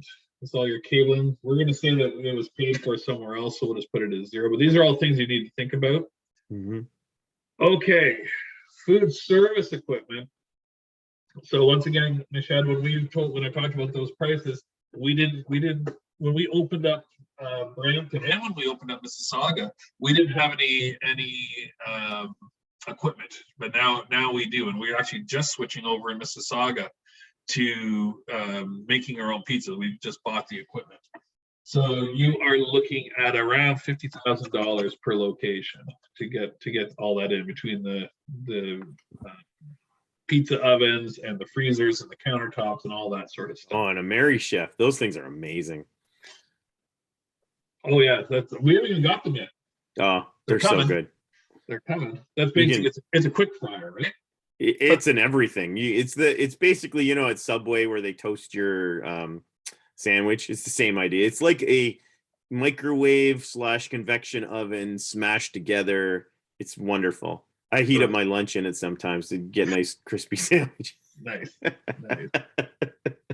Well, it's there. So yep. So then you got to think about within your attraction, how are you going to promote yourself? How are you going to show people what the prices are? What are you going to do? So you got to think about buying televisions and you have your more computers, HDMI cabling, all that kind of stuff, the brackets to put it up. You're looking at 20, you need 4, 10, you're looking at about $15,000, I would say. We've already paid for your HVAC. We will say that we've included in the 7-day programmable. It's important to have a programmable thermostat because heat and air conditioning is really expensive. So, at night, we drop it right down and then we heat it up about an hour before we open the doors. So poor Ryan, who works out of there during the day, is sitting in a sweater until the heat comes on, because we never let it go below freezing or anything, but we're saving all the money. So we already paid for all of that. These are just the things we want. The reason we have all these listed out is so that when we are getting the quotes that we got and we put in up top, we're making sure that they're including all of this stuff. Then you have to make sure that you have money set aside to market yourselves before you open. You need to get your printing done. You need to get your advertising done. Usually you want to set aside probably about $20,000 to $30,000 in marketing. Got to have your utilities set up. Yeah, so you have to have all those registered. You've probably been paying for it for a few months because it usually takes about 4 months to build one of these things out. Plus your insurance. Jeez. I think with probably about 30,000. Yeah. And then you've got your miscellaneous, right? Because you're going to take out your bank loans 4 months before you open, so you'll be paying interest on those loans even before you open your doors. And how are you paying for the interest? You're taking more money out against your loans because there's no money coming in. But your miscellaneous and your payroll, because now you've got someone who's hopefully working at the location, so you're probably another $40,000. All right, so let's see what it's going to cost us to open this sucker up, and then we can take a quick break in a bit and go on to the next section.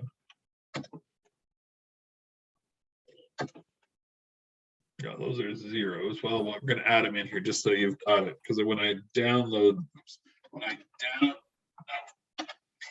I do? There we go. When you go and build your own attraction and use this template, the formulas will work then. Yeah. That's right. Gotta have it done up. So any questions while I'm playing with the numbers, like an Excel geek that I am? You can throw them in the chat. Hopefully this isn't boring you.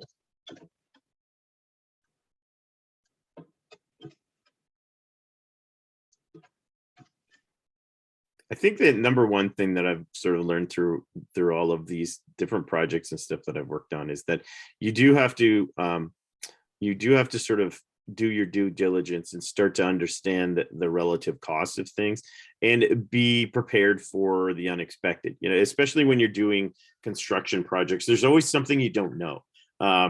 Examples at Ontario Place, we always ran into expenses dealing with the fact that the facility was old, and so you'd run into things like asbestos and other things that needed to be dealt with by specialized contractors. So, and that got really expensive. For example, when we were doing the Sinister IMAX theater, a lot of the acoustic tile they used in some of the areas had asbestos in it, and because it was built in the 70s, and asbestos is fine as long as you don't disturb it. Once you disturb it, then it becomes, in sort of aerosol, it gets in the dust, right? And then you can breathe it in and all that stuff. So as soon as you start touching things, it's going to do it. So we had to, we had a plan, we had a budget, we had everything going, and all of a sudden, somebody said, well, we did a test on these materials and we didn't know if they would or wouldn't, but they do.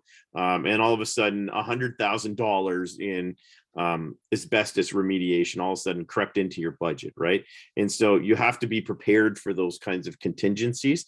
And that's going to be about like when if you decide to use a building that's old, because maybe your theme is you want to have that kind of, cool, like, old barn type thing or whatever, you may run into those kinds of things. Or, if it's new construction, then you may run into just sort of unexpected zoning changes or things like that.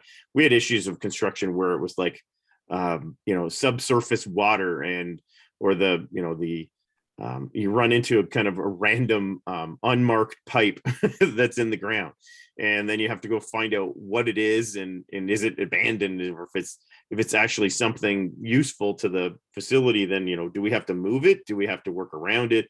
All those kinds of things. So there's always that surprise cost that goes in there. So what's our total there? 1.7 million. 1.7 million to build this sucker out. You know what? And that would make sense. Our facilities are 15,000 square feet for 1.2. 1.7. Okay, so you're like, oh my goodness, 1.7 million. Well, let's figure out what your carrying cost is going to be. So it's 1.7. So you need to come up with. So this is the invest. So then you have your investors. So the partners, right? Investor. Capital. All right, so your investment capital normally is about 25% of that. Right, times 1.25. So we're going to be putting in $429,000. Okay, so your carrying costs are equals that minus that at 1.2. All right, so you're going to be carrying a loan of $1.2 million, which that's the key thing that you need to look at when we get into the next section, which is building out your budgets, because you got to pay that back over the course of 5 to 10 years. So which is fine, and within those carrying costs, you're going to have what's called the small business loan, or the SBL. I'll spell it out. Oh, an office on the phone there. Small business loan, which is usually $350,000, but I think it's going up to $500,000. But right now it's $350,000 that you can get. That's guaranteed. And then, so your regular loan, okay, is you will need to come up with that minus this $938,000. Now, there's different ways you can do it. You can come up with that money by going to the bank and seeing if they'll give you a loan for the difference. You can reach out to other investors, family, friends, or people who have looked at your business plan and said that's all good. You can also figure out what can you take away from your initial build, and in order to lower the costs but not lose the experience, right?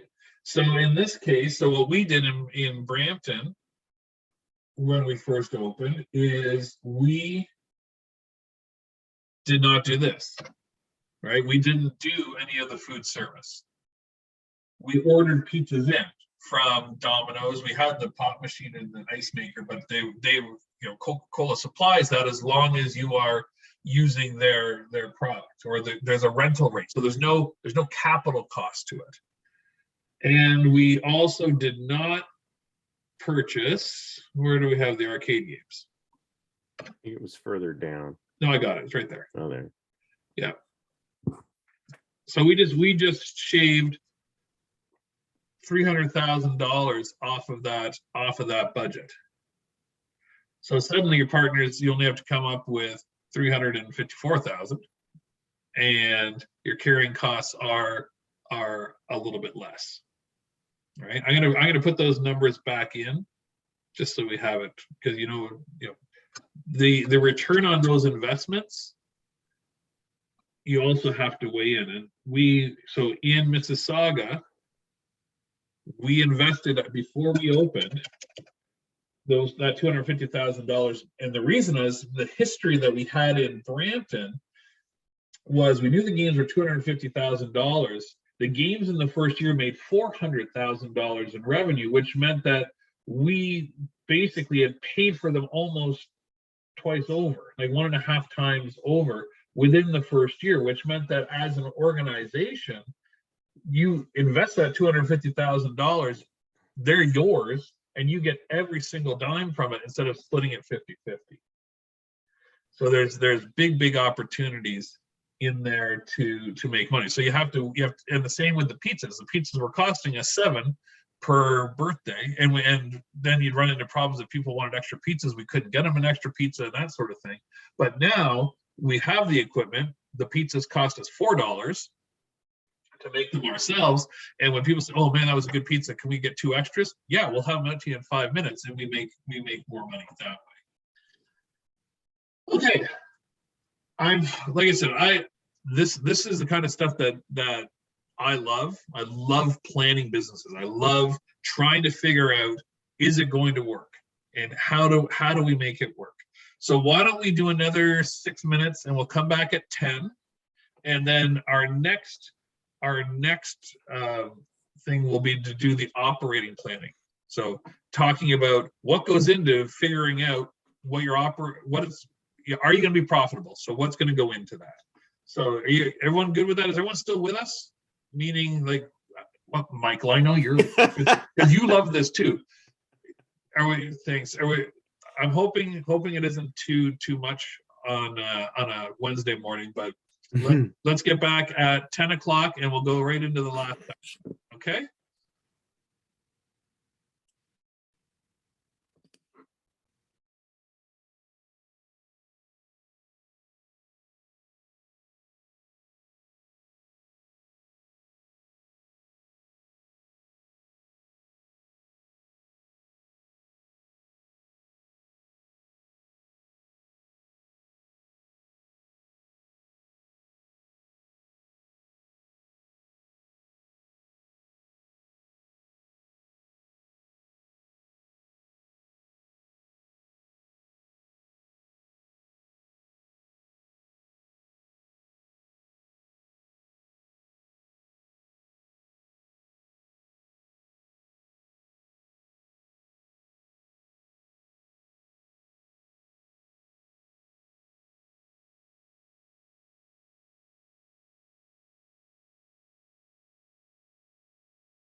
How goes the roof work, Michael? So far, it's been pretty quiet. So Yeah, I haven't heard anything. I know well, I guess, I'm just far enough below in my subterranean layer that, I can't hear it, but Yeah, fair enough. All right, let us know if you're back with a thumbs up, or a I'm back, or a perfect. What am I going to share here? Okay, so are we back to the PowerPoint deck? Yes. just for a second. I don't even think I'm Just a little sniff of it, huh? That's right. All right. So now that we know what it costs to build, now we got to determine if we think we're going to get enough returns on our investments to make it worthwhile. So we got to figure out how much do we think we're going to make and how much do we think it's going to cost to make. And so these are all the things that you do in forecasting.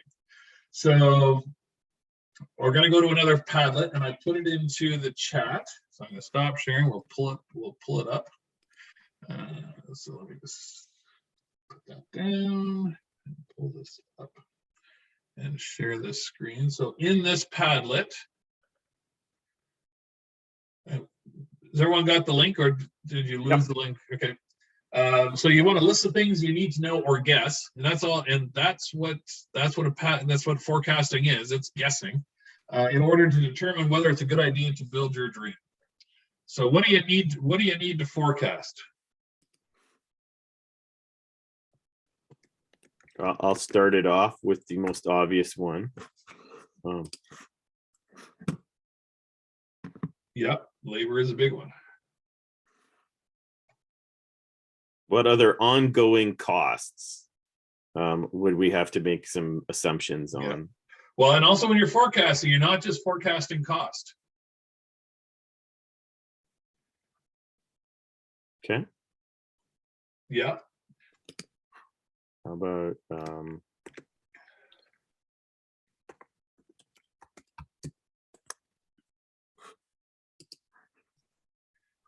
yeah, utilities.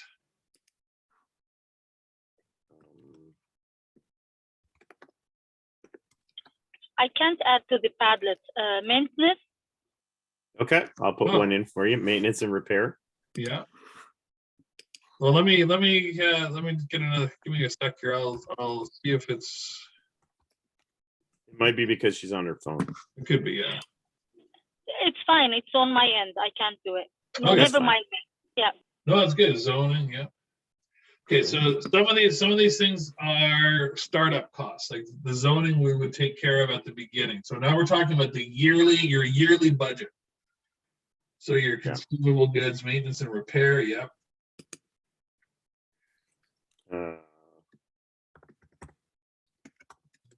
Okay, wait. I don't think I'm understanding the question, because So so the way I read it is like list things you need to know whether it's a good idea to like build your dream. So I'm thinking like.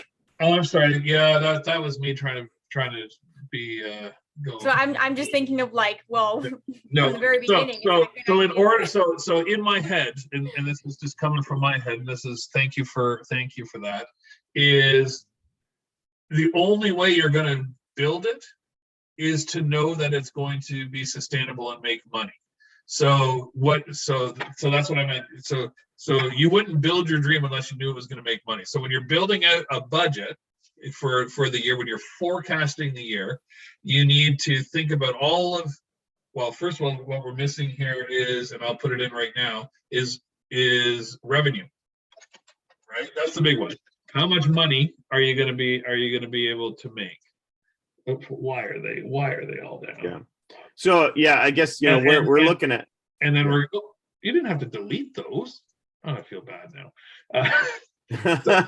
It's how so you need to figure out how much money are you going to make and how much is it going to cost you to make that amount of money, and do the two end up in a positive cash flow situation at the end of the year.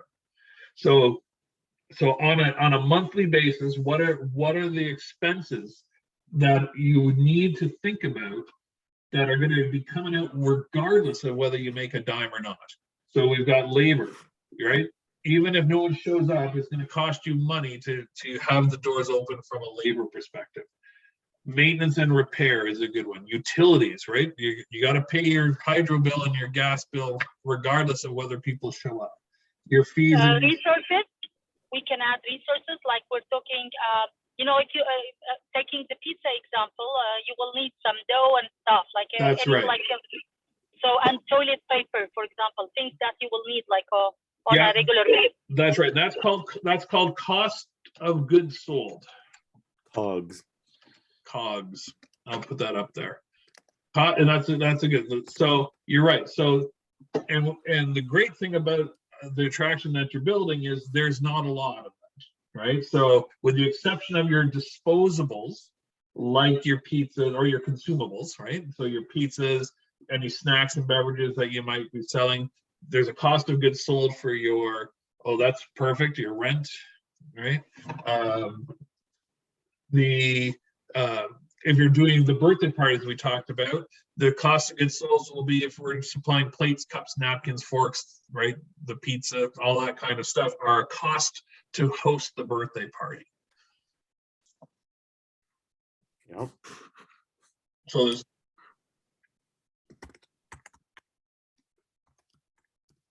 That one. Check you like that. right. It's going to cost you money to market the place. Absolutely. So Because if you want to be on CP24 every hour on the banner, it's going to cost you X amount of dollars. Or if you want to be on YouTube as a commercial, it's going to cost you, right? that's right. And there's no such thing as if you build it, they will come. No. Nope. You have to constantly be in people's faces, not not in a rude manner, but always on people's minds. Just keep giving them the reminders. All right, we're For the revenue part, can we add the food and beverage like as additional revenue? yeah. Because this is different from the ticketing, right? And it's Well, it's gonna that's add up. yeah. So no, that's good. So within revenue, you've got admissions, right? So we'll do that, and you've got your food and beverage, and you've got, what else do you have? Do you think from a revenue perspective? You want to break down revenue? You've got admissions revenue, and even that can be broken down. We're going to go into that in a bit. And you've got food and beverage. You've got birthday party, right? Yeah. So your revenue types, like we talked about before, were your sources of revenue for your admissions. A lot of attractions will take those into chunks, right? So you have your sort of day use ticketing, you have your seasonal memberships or passes, your group and group sales, which could be include your birthday parties and that type of thing, or your sort of overall rentals, so you're like, your business model is going to be, well, we're going to have X number of people a day, but maybe once a month we're going to do a group booking for a corporate booking on hours that we don't normally operate, and we think that we can do at least one a month, and it's going to cost, we're going to make X amount of money for it, right? So what else? There's so many little costs, like there's lots of big costs, right? So the big one is your carrying costs. So that's your bank loans. Oh yeah, you got to pay those back apparently. Yeah. So can't squirrel that money away. Yeah. Just a question though about like would you have like something like a lawyer on a constant basis, or only in a legal challenge? I guess it depends on the size of your organization. We don't. We have our corporate lawyer guy that we go to when we need to start a new company, make any changes to the shareholder agreement, that sort of stuff. But that's about it. We don't have a lawyer on retainer. Yeah, and you won't see that until you get into the really big players, and sometimes they'll have their own legal department, right, to deal with those kinds of things. So they will, instead of retaining a lawyer, they'll just call them an employee and go from there. But yeah, typically you will you'll have some people that you have in your sort of, contact list that you'll go to for different things, and that will be one of them. So if you have a labor lawyer, let's say, that you've used to draft up your initial employee contracts, you may contact them from time to time and pay per job for the things that are going on. So if you have let's say you have to terminate an employee and you want to make sure that you're doing it properly, then you may contact them. Or, you have a complaint or something, or, example would be perhaps like for insurance purposes, that you may end up getting a claim against you, and your insurer will provide you with a lawyer that represents both you and the insurer, right, in those cases. So All Thank you right. for clarifying that. I do have like one more. Yeah. Would I add to the expenses something like, do you have something like annual licensing, like renewing a license or something like with the car Yeah. case, or no? Just Yeah, one- we're one gonna time? that's covered. I think we're just gonna pretend that's covered under fees and subscriptions. So yeah, but you're right, that Yep. you may have an annual fee that you need to pay to be able to conduct your business, right? And that could be like when we talked about the attraction side, that there's annual fees to the TSSA to maintain those licenses, or with the AGCO, there might be an annual amount that you have to pay to continue to serve alcohol, or you name it, right? There's all these sort of fees that you're going to pay once a year or maybe once a month that'll keep those things current and active. And it depends on what activities you get into that you're going to have to sort of factor those in. And then I just added in depreciation, and that's more of a banking thing than anything else, or just a financial thing. Is it doesn't really, it's not, That's just it's not, pretend. it's not a real number, but what it means is, the stuff that you purchase has a shelf life, right? Your computers only last 5 years. So the value of them in year one is just say it's $10,000, but the value of them in year two is only $8,000. So it means that, if you can squeak an extra couple years out of them, great, but you need to budget to make sure that that eventually you're going to have to repurchase those. So you need to have enough money around to compensate for the loss, which also is part of the maintenance and repair stuff. All right, so let's jump out of that for a second and go back to PowerPoint. Okay, so the roll-up line items, I think we got them all. So we've got your revenue, you've got your cost of sales. You guys listed a bunch of operating expenses, including labor, the non-controllable expenses, and then the depreciation and amortization, which is kind of the same.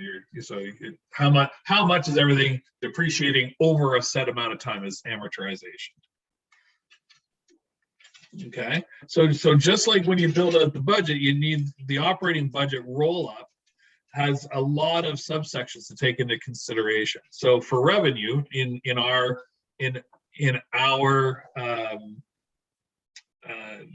Ninja Park and bouldering place, you're going to have walk-in admissions for the bouldering and the Ninja Park. You're going to have birthday parties. You're going to have group and facility rentals, merchandise, maybe, that people can purchase, concessions, arcade and redemption, your sundry, which is if you've put in a cash machine, or there's a coat check, or the lockers, there's opportunities to make a little bit of money with those.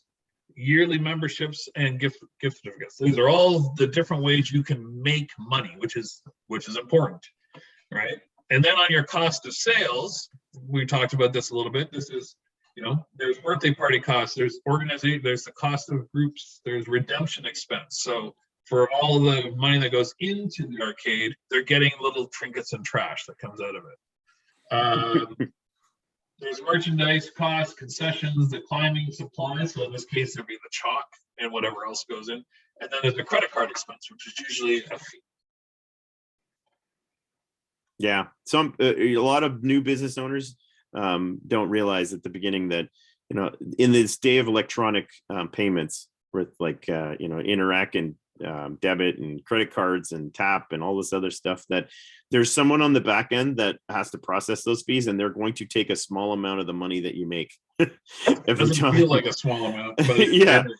It is. And so they'll take that every time a transaction happens. So you'll see it sometimes flare up where larger companies kind of fight with those big players. Like, I think right now there's like Amazon in the UK. I think I read an article that they won't accept Visa cards right now, right? Because they want to renegotiate with Visa how much money Visa's taking off the top, right? But as a bouldering ninja course person, you're not going to have that negotiating power. Yeah.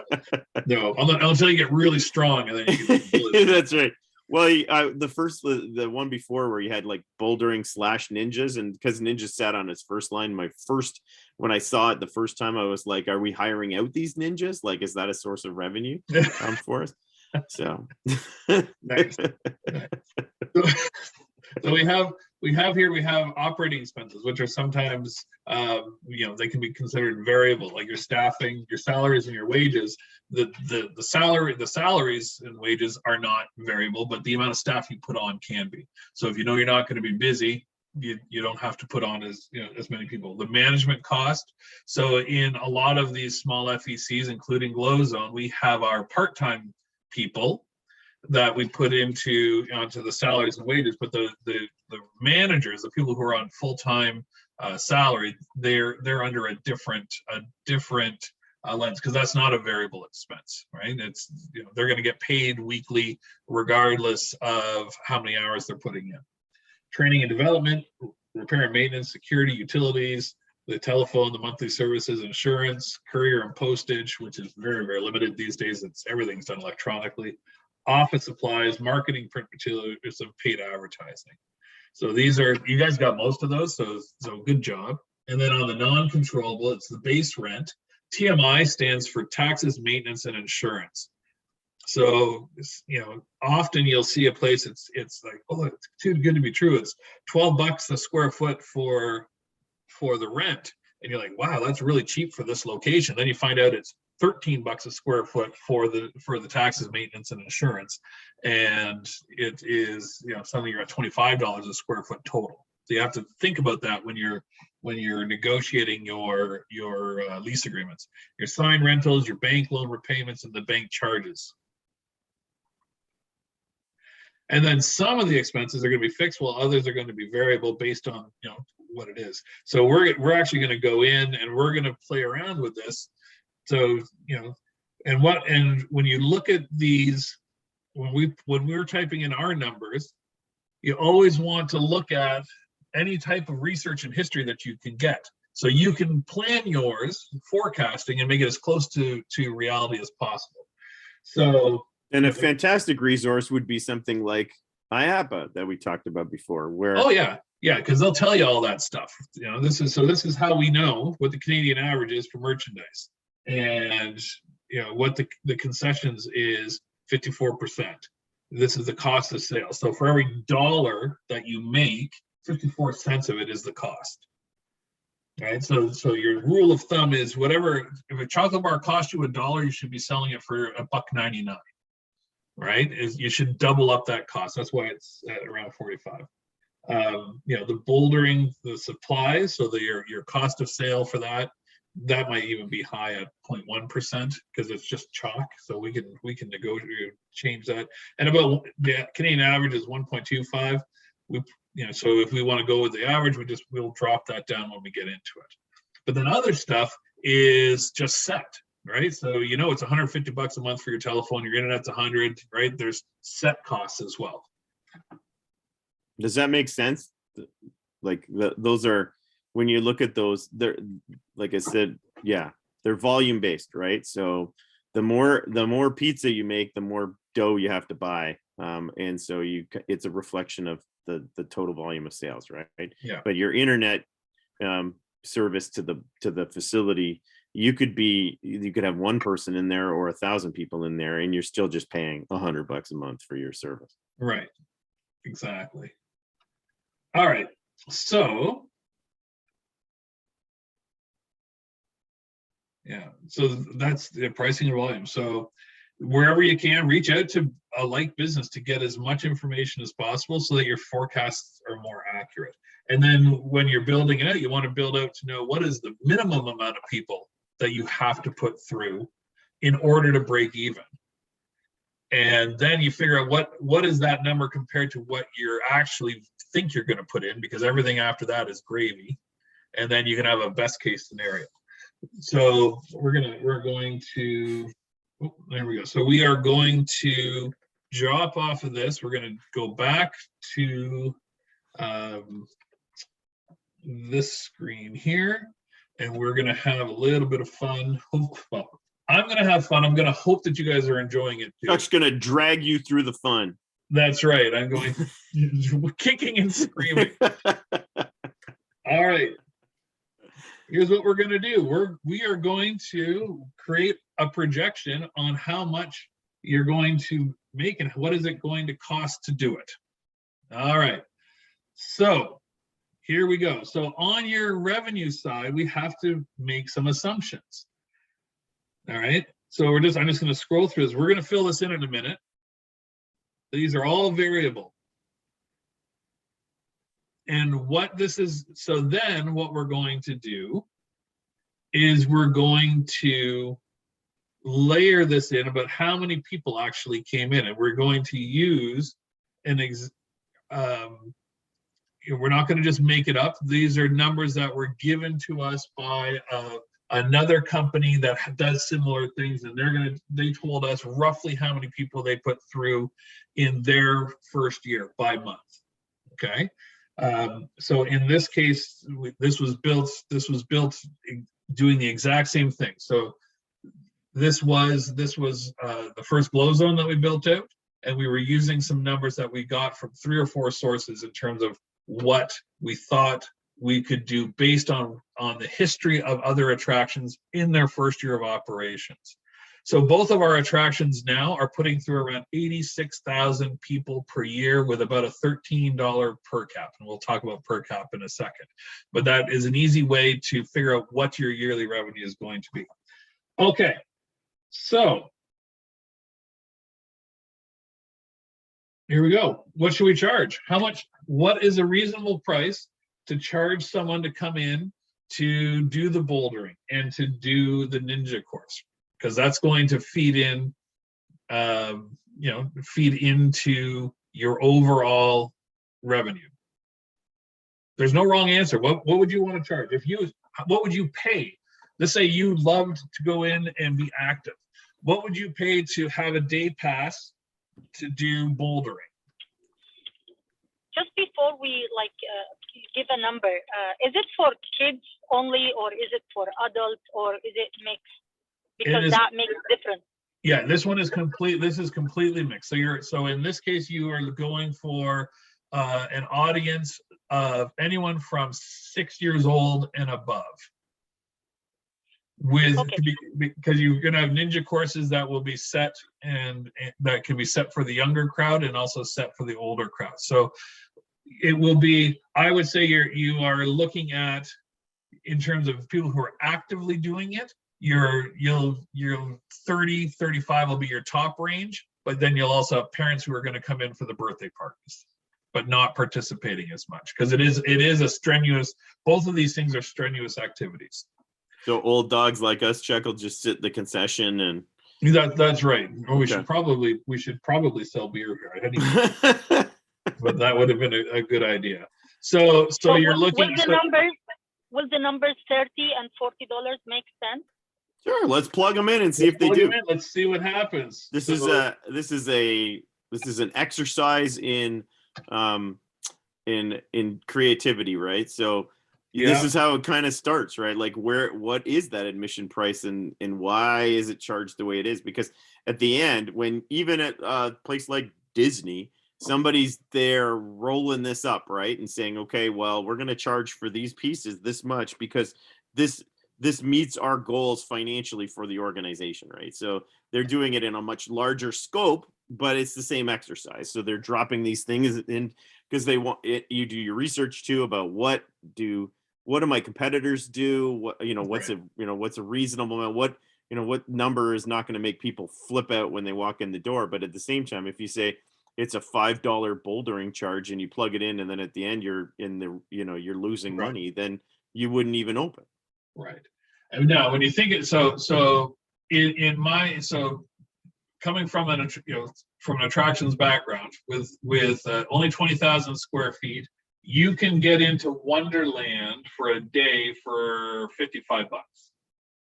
All of Wonderland for $55. So I would suggest that if you were charging 40, we would have to then go down and we would have to rejig the numbers below, because you won't get as many people in. Does that make sense enough? You know what I'm saying? Like in terms of, you can go high end, like Mike's, you can get a gym membership for $30 a month somewhere, but you can also get a gym membership at Mike's gym for $1,200 a month. But there's a lot less people who are going to do that. Yeah, I understand, but I'm just like I suggested the number based on another rope attractions. Mhm. I think the number is like close. Yep. At the end of the day, there are a lot of expenses, so you need Yeah. to cover those at least. Yeah, Okay. and I think, you know, Chuck's example with Wonderland is a good one, where, you know, we were just having a conversation earlier too about, you know, there, you know, a water park that I may or may not have worked at before, that's seasons pass price is like $99 for the year. And that's what the number that they decided makes sense for them. But you could get a seasons pass for Wonderland for about the same amount of money, but it's a Yeah. lot bigger a facility. So from a consumer standpoint, you're like, well, I'm getting a lot more for the dollar, but then they don't, it's not an apples to oranges comparison, right? Where you have this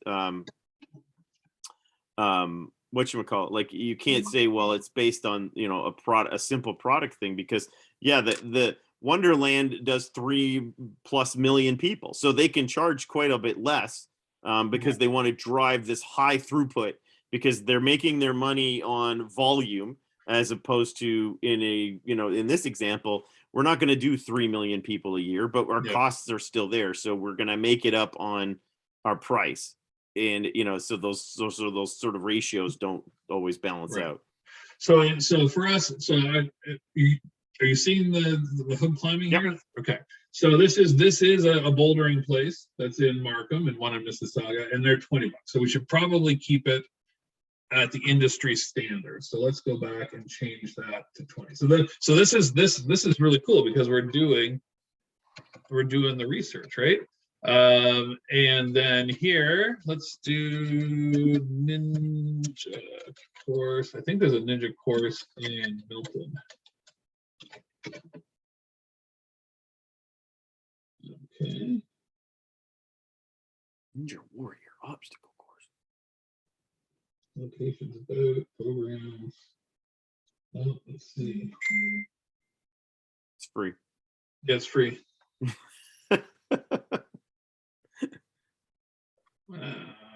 I will guess it's $20.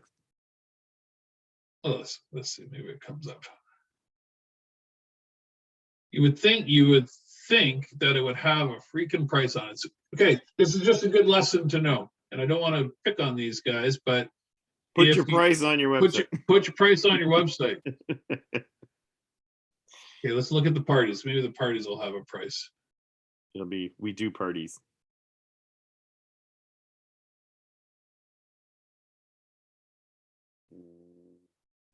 Oh, wait. All right. So, okay, $25 a person for the party. Cake cutting ceremony. All right, so that's for the basics. So you're right. Let's keep it at $20, because that Sounds makes about sense. right. That sounds about right. But there is no difference between adults and kids. So now if you want to combine the both, right? This is how you get your per cap up. Meaning, if someone was coming for one activity and it was 20, but you can upsell them to do both. Let's put it in at 30. So you save 20% or 25% if you do both activities. And then if you want to layer in a $10 game card, what you do is you make that $10 game card only $5, because they weren't going to buy the $10 game card anyway. All right, so now you're at $35 for that. And in this case, it doesn't matter because we didn't change the prices for adults and kids, which I think is probably the right call. So let's just do 50% and 50%. I think in thing to note, as Chuck's sort of filling out some of these numbers, is that in an amusement park, when we looked at our admissions and what we got per person coming into the gate, the average price is never what's on the gate price. Like the people, like if let's say your price to get into your amusement park is $50, then when you kind of rolled everything up in the end, you're never actually making $50 per person. So you can't do straight math and say we did 3 million people and we charge $50, because all of these things underneath, you're creating these sort of tiered admissions. So your rack rate, as they call it, is like that sort of what's you posted at the gate. But then everybody knows, like if you go to Wonderland, you can get cheaper tickets if you bought it from these outlets or these things, and that's just a play on getting, you want to create value in the marketplace, right? So people are like, yeah, never pay full price for that. But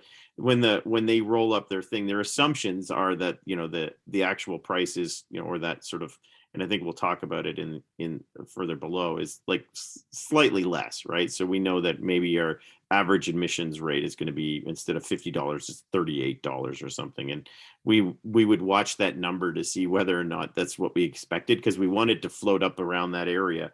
But if we were selling too many things at that discounted rate, then it would drive it down. And so the true value of your ticket gets diminished.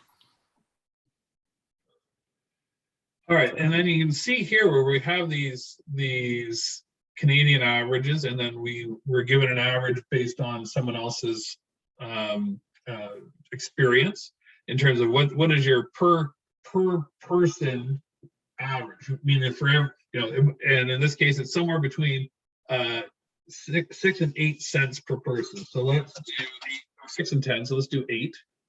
Okay. And the same thing here, concessions per head, because not everyone buys the concessions, not everyone buys merchandise, because a sweater is $20, so you need like 100 people to go through to make it worthwhile, in terms of getting someone to buy a sweater. For every 100 people, you're selling a sweater. Concessions per head is 17 to 20, so let's say it's 18 cents, and then we'll just set your birthday party price. Packaging prices. So if it costs $20 to come in to do a regular thing, usually you charge an extra 25% because you're getting a room, and that's just for the room and a host. And then you layer in an extra $10 if you want to do pizza and drinks and cards. And then there's the deluxe package. So if we go back to, which one had the Ninjas? The Ninja had the right. So you got $25, $40, and $50 a person. Oh, they get extra people here though. Yeah, you have more people. You get pizza. No. Yeah, so you get a few extra people. Still pricey. I think at Glozo we undercharge, I think, for our birthday parties, but that's why they are so ridiculously popular. And once again, we're working on volume. So let's call that, let's say it's $50 a head. 50. Okay. You get to meet a real ninja. Yeah. That'd be awesome. Okay, so 34%. Let's just do the Canadian average, 56% and 10%. And the Canadian average is 11 people per party. So let's just pretend it's going to be 11 people per party. Redemption arcade per head is 98 cents. So we'll put that in.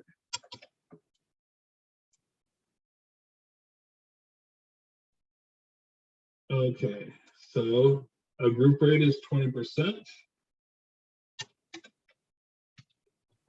All right, so here's another way to do your memberships is based on your volume. So what percentage of people Stupid dog, holy cow. What percentage of people will convert of your walk-in traffic? And so you got your walk-in plays, and then you've got your promotional plays. They're usually free. So what percent of the people will convert to membership? Let's say it's, what do you think, Mike? Let's say it's 0.2%. Yeah, sure. And a yearly membership would be, well, if it's $20 to come in each time. So when you're thinking membership pricing, you sort of you plan it out that someone who buys a membership, you price it at around 4 or 5 times what it would cost one time, with the notion of because most people might actually just show up 4 or 5 times even when they buy the membership. So at least you want them to feel they get their value out of it. Yeah, and those are averages that you would look at in. You're going to have some people in your attraction that come every day, and then you have some people that maybe come once a month, or maybe once every 6 months. So it averages out. And if you do find that your memberships are driving a high number of returns, then your membership becomes more valuable, and so you sell it for a high number. Like, so if your average visitation, Mike, I'm going to go get the stupid dog. Yeah, no problem. So like something that like where you have an amusement park like a Wonderland, where they have a very large seasons pass base, like very large. I think, if you looked at their daily attendance, there is a very significant portion of that are seasons pass holders. And so they want to create value for them, for the company on those seasons passes. And, for them, they see it as a, obviously that it's going to get you in the park and you're going to spend money in the park. So, they rely on that. But if you're an attraction like this and you're charging $100 a year, but this guy's coming, or most of your people are coming 6 times a week, then you're going to want to charge more for that, because you're losing. That's right, because you got limited capacity. That's the other thing, right? So you might not want to convert as many people. So for that reason, if you're getting $20 for every person who walks in the door, and 50% of your capacity is taken up by people who've given you a one-time $100. Why is that as a percent? That should be a number. The old model for amusement parks was to assume that most season pass holders were going to come 3 times in your season, but that's because you were a seasonal business, right? So your season's only so long, so you can anticipate, let's say they're going to come 3 times through the summer, because people can't, they have lives and they're going to do other things, but like 3 visits is going to be your average. So you make that value proposition for the person buying it, that if they came that 3rd time, that they feel like they got one for free, and kind of feeling, right? So that was where the price would be like double your admissions price rate or something like that, right? And it made sense. Perfect. A question though.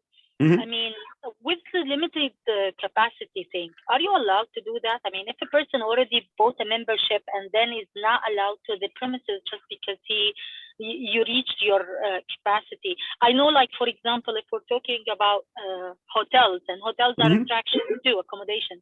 There is something when you buy the membership, like with some tiers, you get the no blockout date. That's right. But you are allowed You have whenever.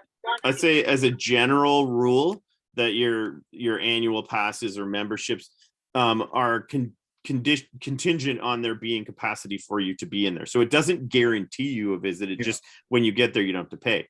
If you're running a business that has capacity constraints, let's say your ninja course is super popular, then you may all of a sudden say, okay, well, we're going to hold so many spots for our pass members, but because of that, we're going to call that a gold pass and you need to pay more if you want to have that privilege, right, to go through that.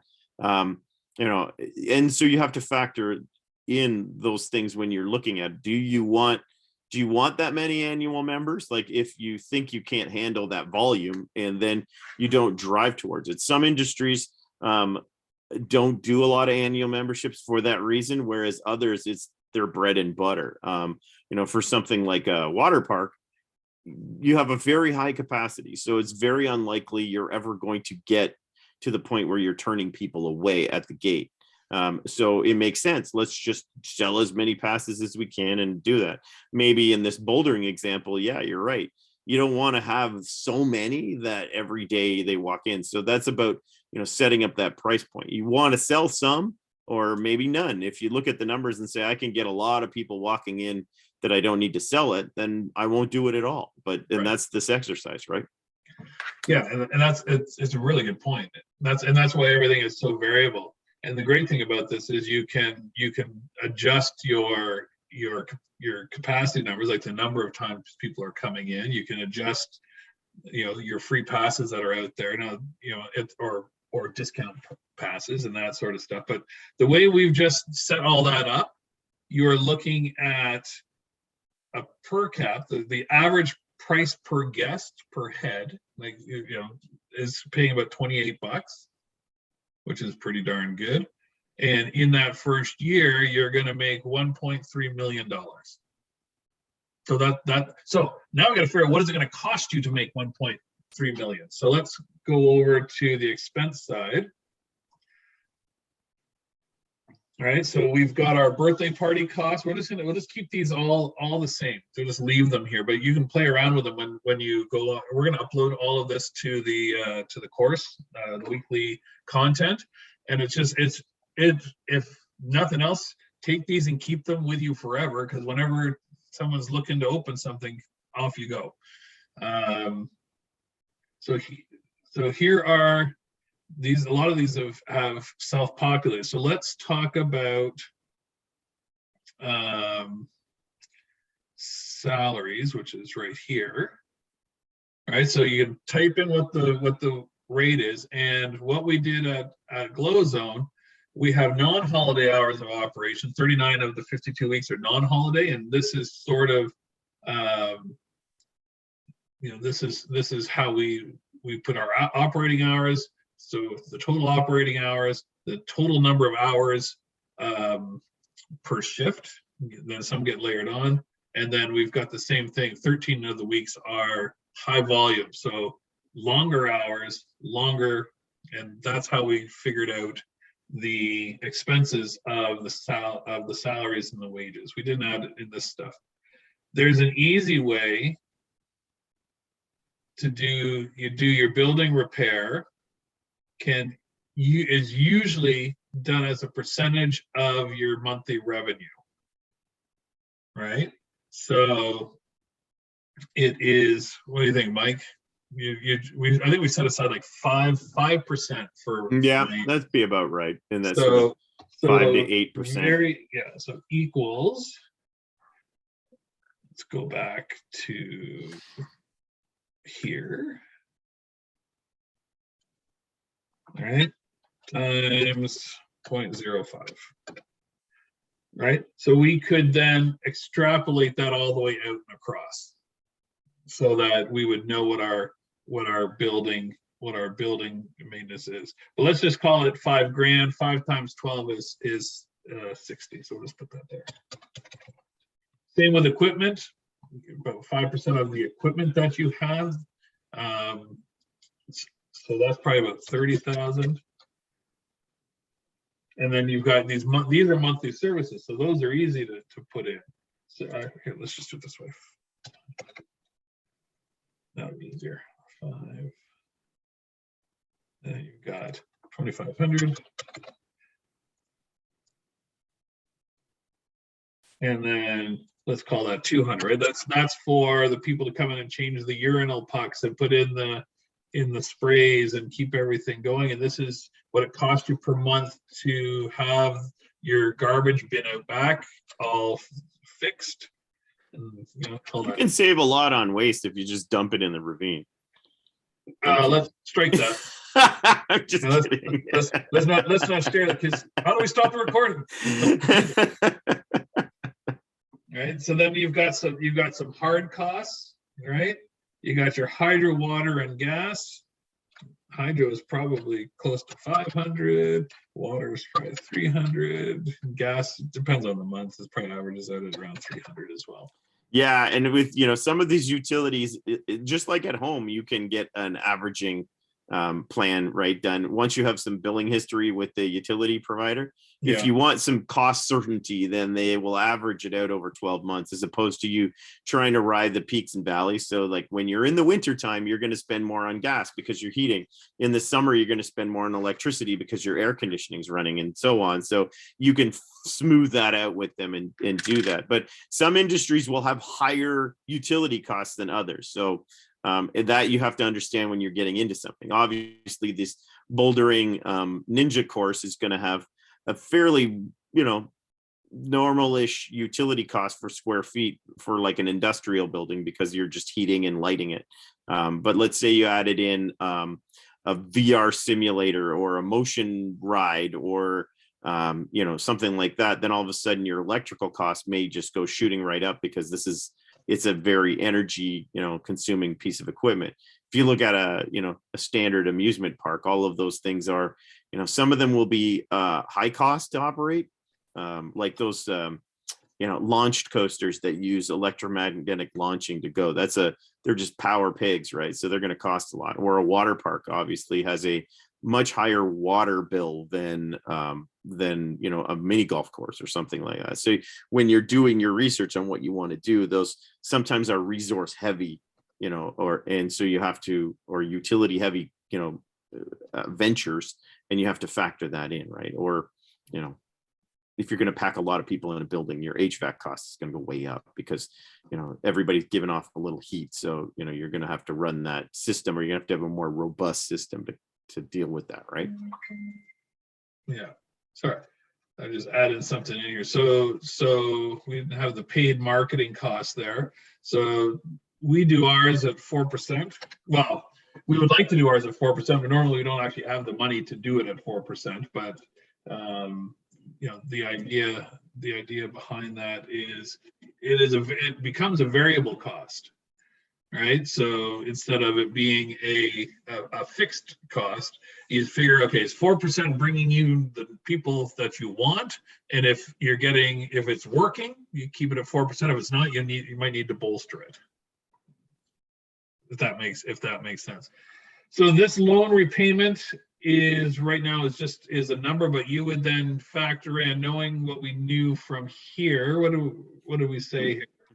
If you're coming, it's all about numbers, and we'll see that in the roll up that your operating costs for an amusement park may be super high, but your volume is also very high. So if you're doing I'll say an average per cap for an amusement park, per person per day would run you in the $60 to $80 for your admissions per cap, and your food and beverage per cap is about $40-ish a person. So every person you're bringing through the gate is going to get you $120 a person. So if you did that by 3 million people over the course of the summer, that gets you into like the almost $400 million in revenues.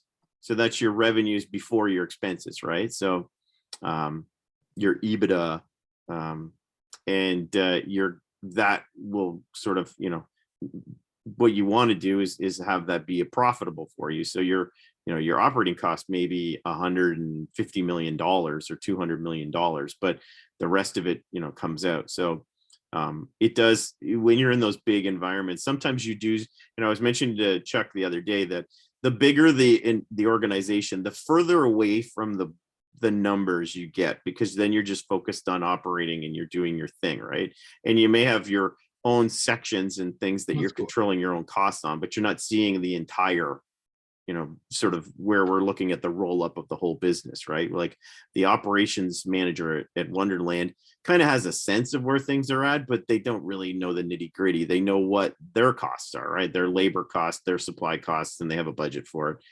When you get to a smaller facility, such as this, then you probably are the owner operator and every line item on that budget because you're sort of living by that number.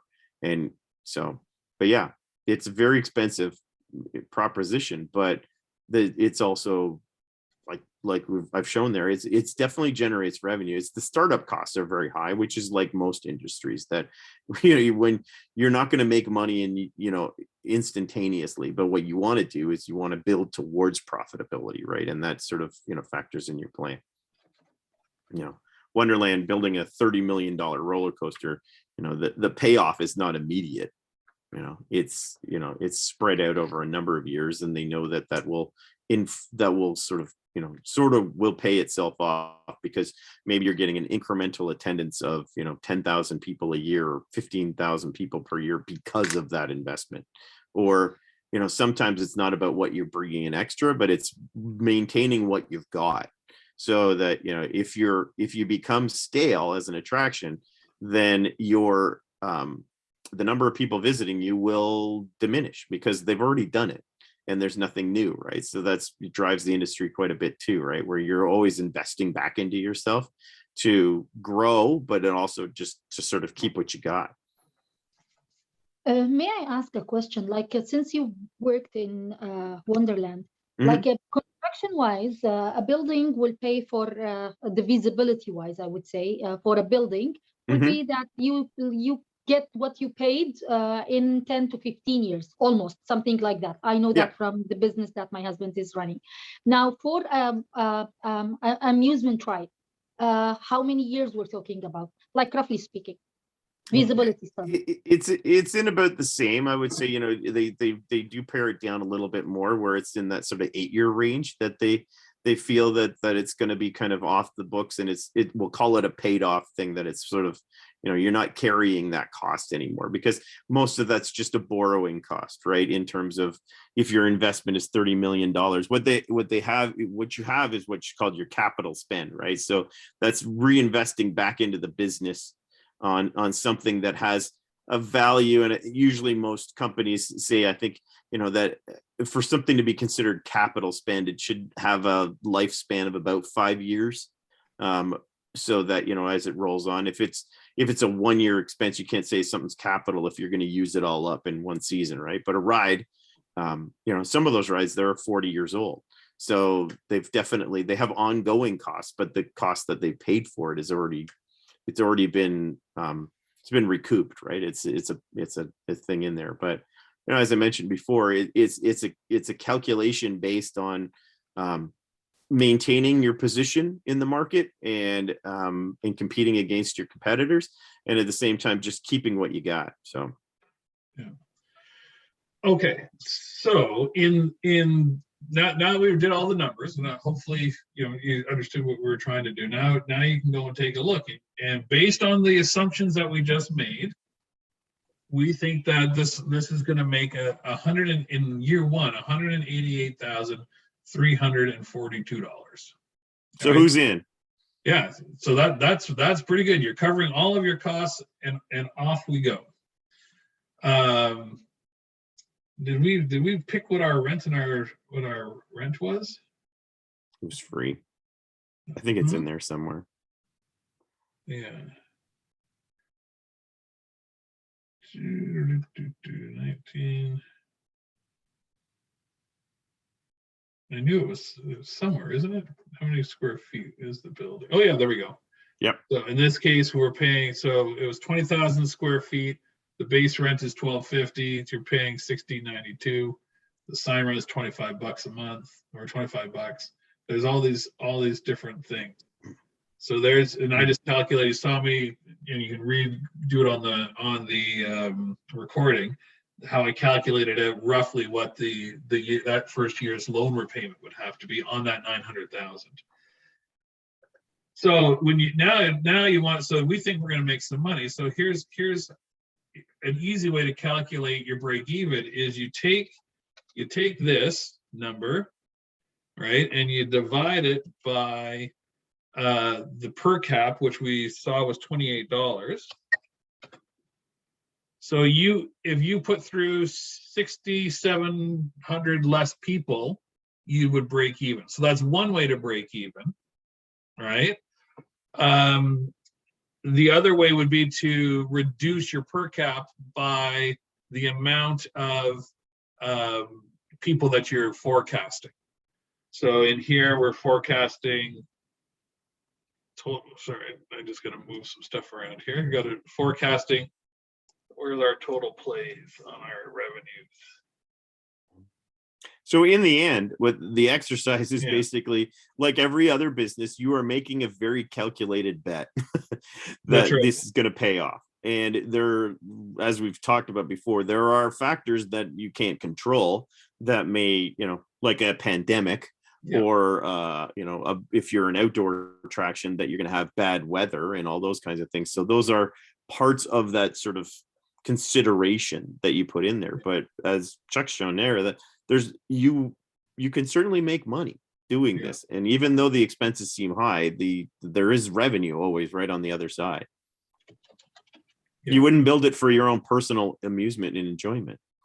No, so reduce guests that much to break even, or you take this equals this divided by, I think we said about 27,000 people,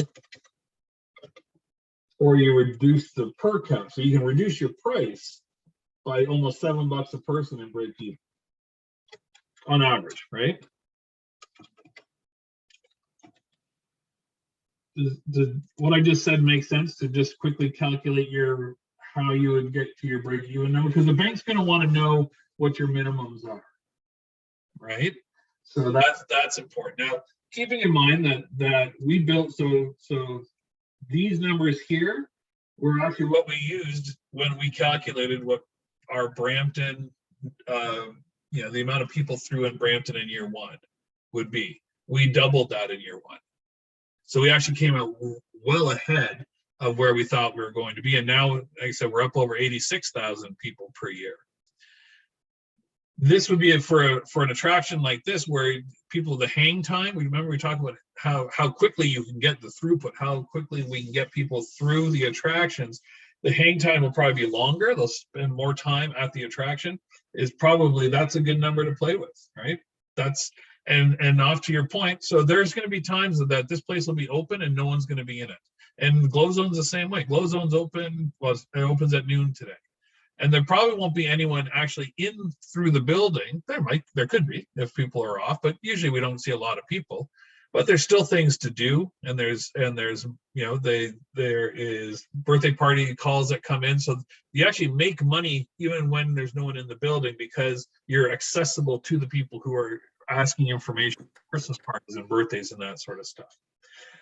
All right, so that's it for that part. Let's quickly go back to the PowerPoint and go to our very last slide of the day, which is what we're going to do next week with a few. So next week, it's all about guest speakers. So we've got Heather Hill from Canada's Wonderland. What does Heather do there, Mike? She's the director of operations. Well, that's a good person to have for this. I would think so. Right? We have Mark Bigaman, who owns Bigamans, which is a multifaceted family entertainment center, campground, concert venue, bowling alley. They've got the big one in Kitchener, and they have a satellite location in Cambridge. So I would argue that he is probably one of the largest owner operators of an attraction in the province. Yep, right? I would say so. He's a good guy. He's a good guy to know. He's a lot of fun. And then we've got Steve Meyer, who is the general manager, the GM of Wet and Wild. So what we would like you to do is come up with 2 questions that you would like to ask. You'd like us to ask our guests regarding operating attractions. And I'd like these in by Friday. Please just send them by email or text or however heck you want to do it. And then we're going to just do it interview style. And the reason we're having you send the questions in advance is just knowing how difficult it can be for you guys to, to ask your questions in the chat and that sort of stuff. But it will be a very open-ended conversation. And we're going to just spend about 30 to 45 minutes with each of them. Mm-hmm. I think Heather's going to go first, then Mark, and then Steve, and that'll be the class. Is just getting a different perspective. You've heard us as talking heads for 12 weeks. Let's hear from some other people and go from there. Yeah, and see that. I mean, these are all people that have built very very long careers in the attractions industry, and I think, yeah, you might get a sense of why they do it, what they get out of it, and maybe some of the challenges that they face. Yeah, so we would really appreciate those questions. That'll help towards. Yeah, I agree. They should have been done on site. Well, you know what? I keep saying you guys have been a little screwed because of COVID. So we think you guys are awesome. So what will when things get a little bit better, maybe in the spring, we'll just call you up, and anyone who's, if you're because maybe by then Lauren will be on campus, and we will set up some behind the scenes tours just for fun. Maybe we can get Reptilia, or iFly would be cool if we get in there. Yeah, stuff close to the campus there. Yeah, right near the campus, so you don't need to travel too far. Just as a certainly that was our thinking when we were developing the course. But the world obviously had other things. But yeah, it's definitely an industry where